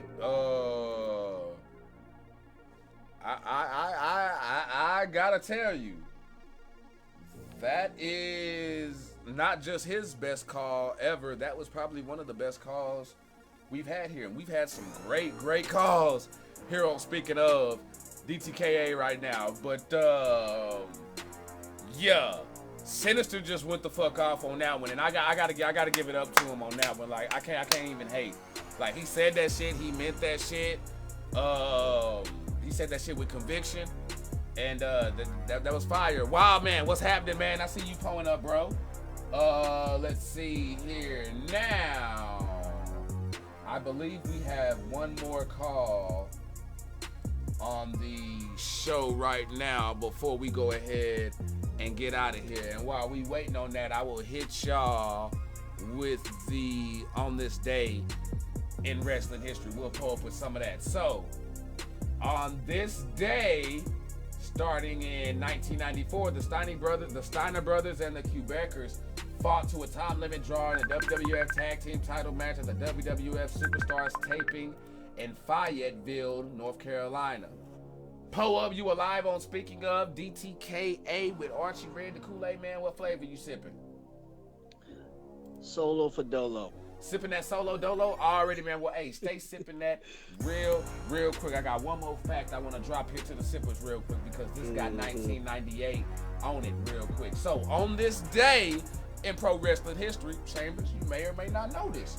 My guy, yes, y'all, we got Chambers on the line. Stay sipping.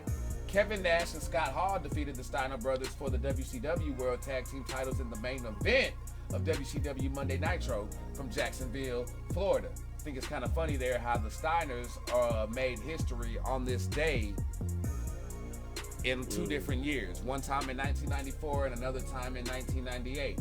Following that, on the go-home edition of WWF Raw for the Royal Rumble from State College in Pennsylvania, Mark Henry turned heel and joined the Nation of Domination during a tag team match with Ken Shamrock against The Rock and D'Lo Brown. Also, Vince McMahon teased Mike Tyson's involvement at WrestleMania 14 in Boston. In addition, the Rock and Roll Express, Ricky Morton, and Robert Gibson were awarded the NWA Tag Team Championships on Raw. This is when Jim Cornette was trying to bring back the whole NWA shit with Bombastic Bart and Bodacious Bob and all that. Yeah. But, yeah. Polo Chambers, what you got, man? You called in for a reason, bro. Do your thing. Yes, I did. Yes, I did. So, we're going to address the elephant in the room. Pull up.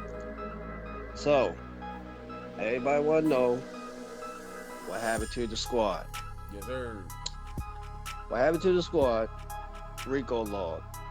The fans was watching them and decided to swoop in and book them. I got away. Hold on. Yeah. You telling me y'all got hit with the Rico? They did.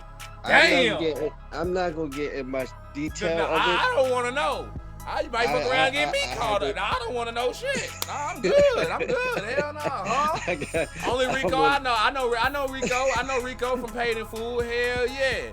You know what I'm saying? Like, you know what I'm saying? When you doing the Dougie, you know what I'm saying? And had his leg up and shit like that. You know what I'm saying? Niggas get shot every day, B, and shit like that. That's the Rico I know. You know what I'm saying? I don't know that, huh? Well, I got back to the boss, and his boss had to release them. He had to let them go. Damn. I mean, that's what happened. When you in charge, man, it be like that, bro. So, with that being said, what's next for Chambers? Because Chambers can't seem to get a crew or keep a crew for nothing. Like, bro, like you better off just being the Rude Boy Rufus 2.0. Like, what the fuck? I came in here Dolo, and I'm going, go out here Dolo. So I'll be alright. Okay. I'll be alright, man. So I ain't tripping about it. Got another question for you here, real quick. No. Go ahead. I'll save my question as you was about to say something. Go ahead. And other notes, I'm gonna say this. Talk about the wrestling, the NWO shit. Yeah. NWO made one night. It was like one show. Chris Jericho snap. Do you remember that when he broke out of character and saw like slamming the chair against the ring post? He was that pissed off. He's like that's how bad that's how bad it got with them. For y'all that think, I'm not trying to dish y'all, but I understand that's your opinion. But yo, that should tell y'all right there, this shit is getting out of hand. Bloodline, like look what the Bloodline doing. Look what the Bloodline doing. DX. I ain't seen nobody get pissed off and want to leave the company.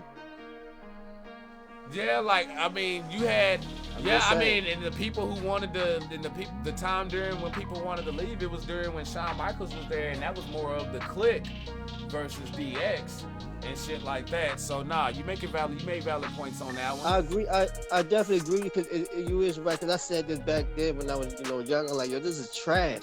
If everybody is NWO, then who is WCW? They barely had nobody because everybody's NWO and doing the same repetitive thing, and Hogan always having the belt. They screwed over. They screwed over Bret Hart. They screwed over Goldberg and what else? Like Sting, a whole bunch of people. Ric Flair. A whole bunch of people got because of Hogan. Because of Hogan being greedy, being selfish. Go ahead, ask my question. Go ahead, answer the question. Well, first, the first thing before I answer your question, you just got called out on the live. Oh, another boy. Wild Man says, Chambers, come see me.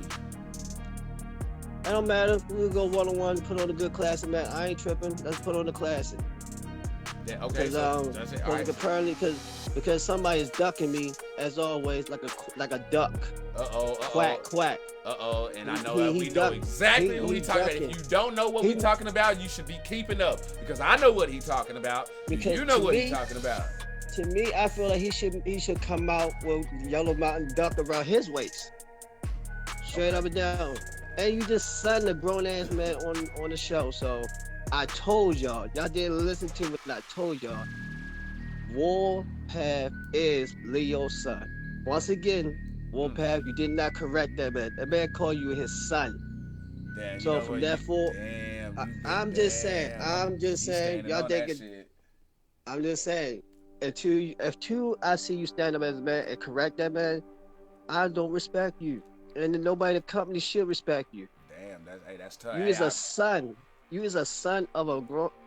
I told y'all what Leo was doing, pimping the system. Silas, you his son too. Damn, but that man said you got 2 kids. He said you turning into the big bad baby daddy, Ali. So now, who is the mother? Who is the mother? I don't know. Questions. But my question though is, like, with everything going on and everything that's done went down recently, like, legitimately, what's next for Chambers? Like, what do you got your sights on? What's your goal? What are you like? What's the deal right now, man? Because again, it seems like every time you start to get something going or get some traction somewhere, shit just, you know what I'm saying, something happens and there's like a hiccup right now. So I want to know what your plan is. At one time, I'm gonna be totally honest. At one time, I'm gonna be real, because at first I thought the boss was building some petty shit. Like, you know what? I'm just gonna mess this up, because I really want him to be solo. I want him to be solo. I don't really want him with nobody. Right. But then I really sit back and see what's really going on. Like, yeah, this is ridiculous. Everybody, every time I click up with somebody, they end up beefing with the boss, or something go wrong between them and the boss. And you end up stuck by yourself, you know what I'm saying? And, yeah. And he done tried it with females, he done tried it with, like, just like anytime something comes together, it falls apart, you know what I'm saying? And personally, I feel like you have the whole makeup and everything that it takes to be, you know what I'm saying, to run solo dolo, but you really don't need nobody, to be real with you. I feel like, and we have very few of those here in DTKA.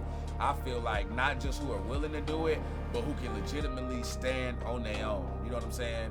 Like, I applaud, while it hasn't worked out for him in the long run up until now, I applaud Rude Boy Rufus for, you know what I'm saying, being like, hey, I'ma just stay by myself, because you can't trust nobody. You know what I'm saying? You can't, you know what I'm saying? This person who's a friend today might not be a friend tomorrow. So, like, I applaud him for having that stance, and I feel like while he's been having that stance, you and other people on the roster have been experiencing, you know what I'm saying, that the reason and the motivation on why his attitude is the way it is.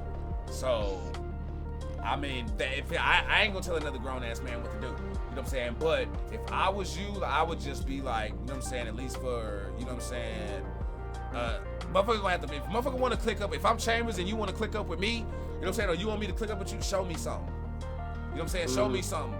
Like, show me that it's worth me putting my name out there, you know what I'm saying, my reputation, putting my shit to the side, you know what I'm saying, to go and do this. Because let's be real, when you a faction, they problems become your problems. So if you going this way, you know what I'm saying, but then the gang get into a feud over here, guess what? You got to put your single shit on halt to go over there and handle up with the gang, you know what I'm saying, and do the damn thing. So that, for like, if I was Chambers, anybody coming to me trying to fuck with me, hey, you gonna have to show me something. And that's no disrespect to you, that ain't no diss to you or nothing like that.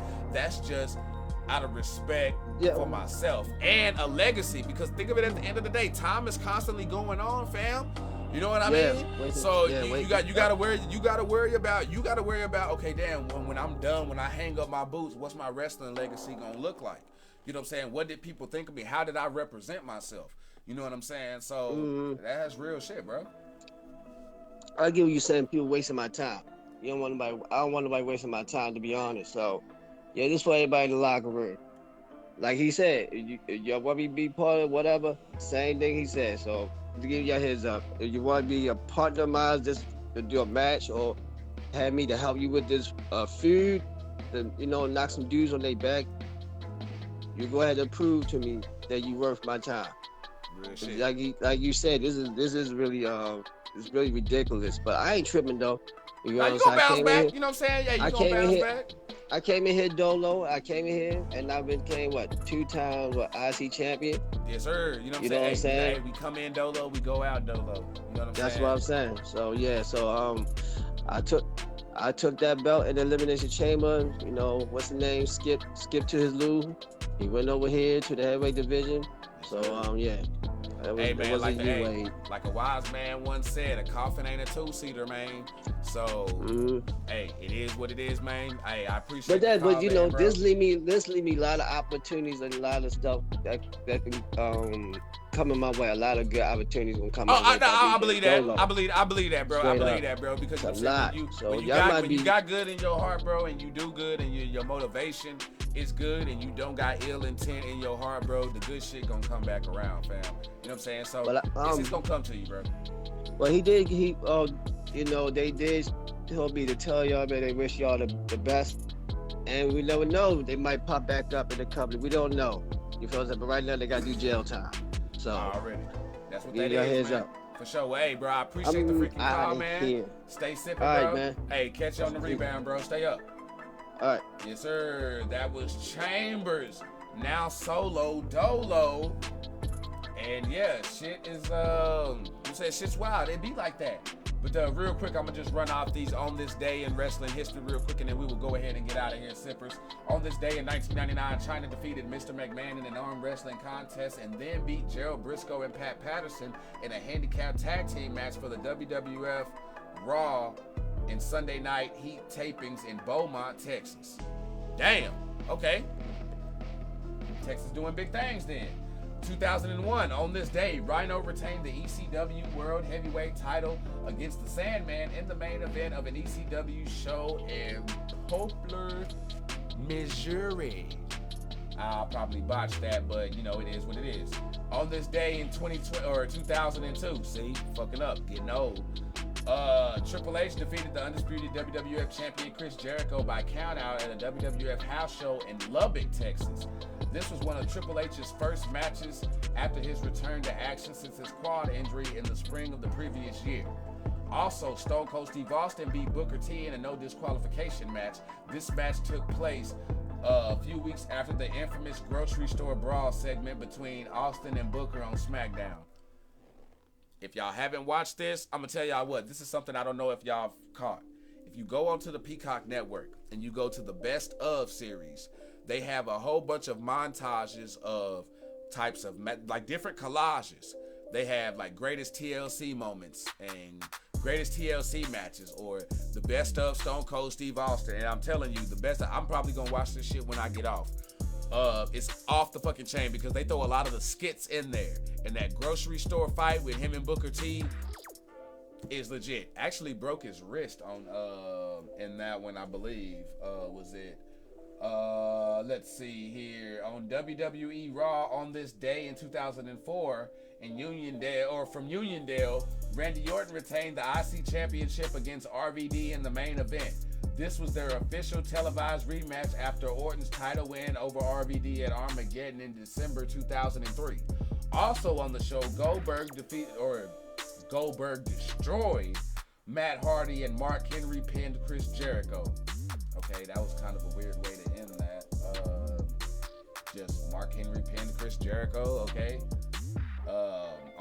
On this day, 2005, at the OVW TV tapings from Louisville, shout out to L. Tommy Watson, who also trained at OVW as well. I don't know if y'all really know that history about our sipper, but yeah, you know what I'm saying? There's some footage out there of L. Tommy Watson, you know what I'm saying, getting a wrestling match in or two. Elijah Burke retained the OVW heavyweight title against Matt Morgan. Also, Bobby Lashley defeated Robbie Dauber, and Mark Henry was victorious in a handicap tag match over Chad and Tank Tollin. Yes, Mark Henry went down to OVW because they sent him down there as a punishment over his weight. And I forgot that Bobby Lashley was down there. That had slipped my mind. Let's see. On this day in 2008 at ROH Transform in New Jersey, Eric Stevens retained the FIP World Heavyweight title against Bryan Danielson. Eric Stevens, y'all may or may not know who he is, but y'all damn sure know who Bryan Danielson is. And if you don't know him as that, you know him as Daniel Bryan. Pull up till you throw up. You know what I'm saying? Let's see. 2009, on this day, Shawn Michaels defeated John Cena in a 25-minute main event on WWE Raw from Soul City in Iowa. He said, even you don't believe that. Okay, they talking shit in the chat. Pull up then. I'm going to let y'all do y'all's motherfucking thing. Keep them feuds going. On this day in 2012, Bobby Roode retained the TNA World Heavyweight title against Jeff Hardy in a TNA Wrestling house show in Wallingford, Connecticut.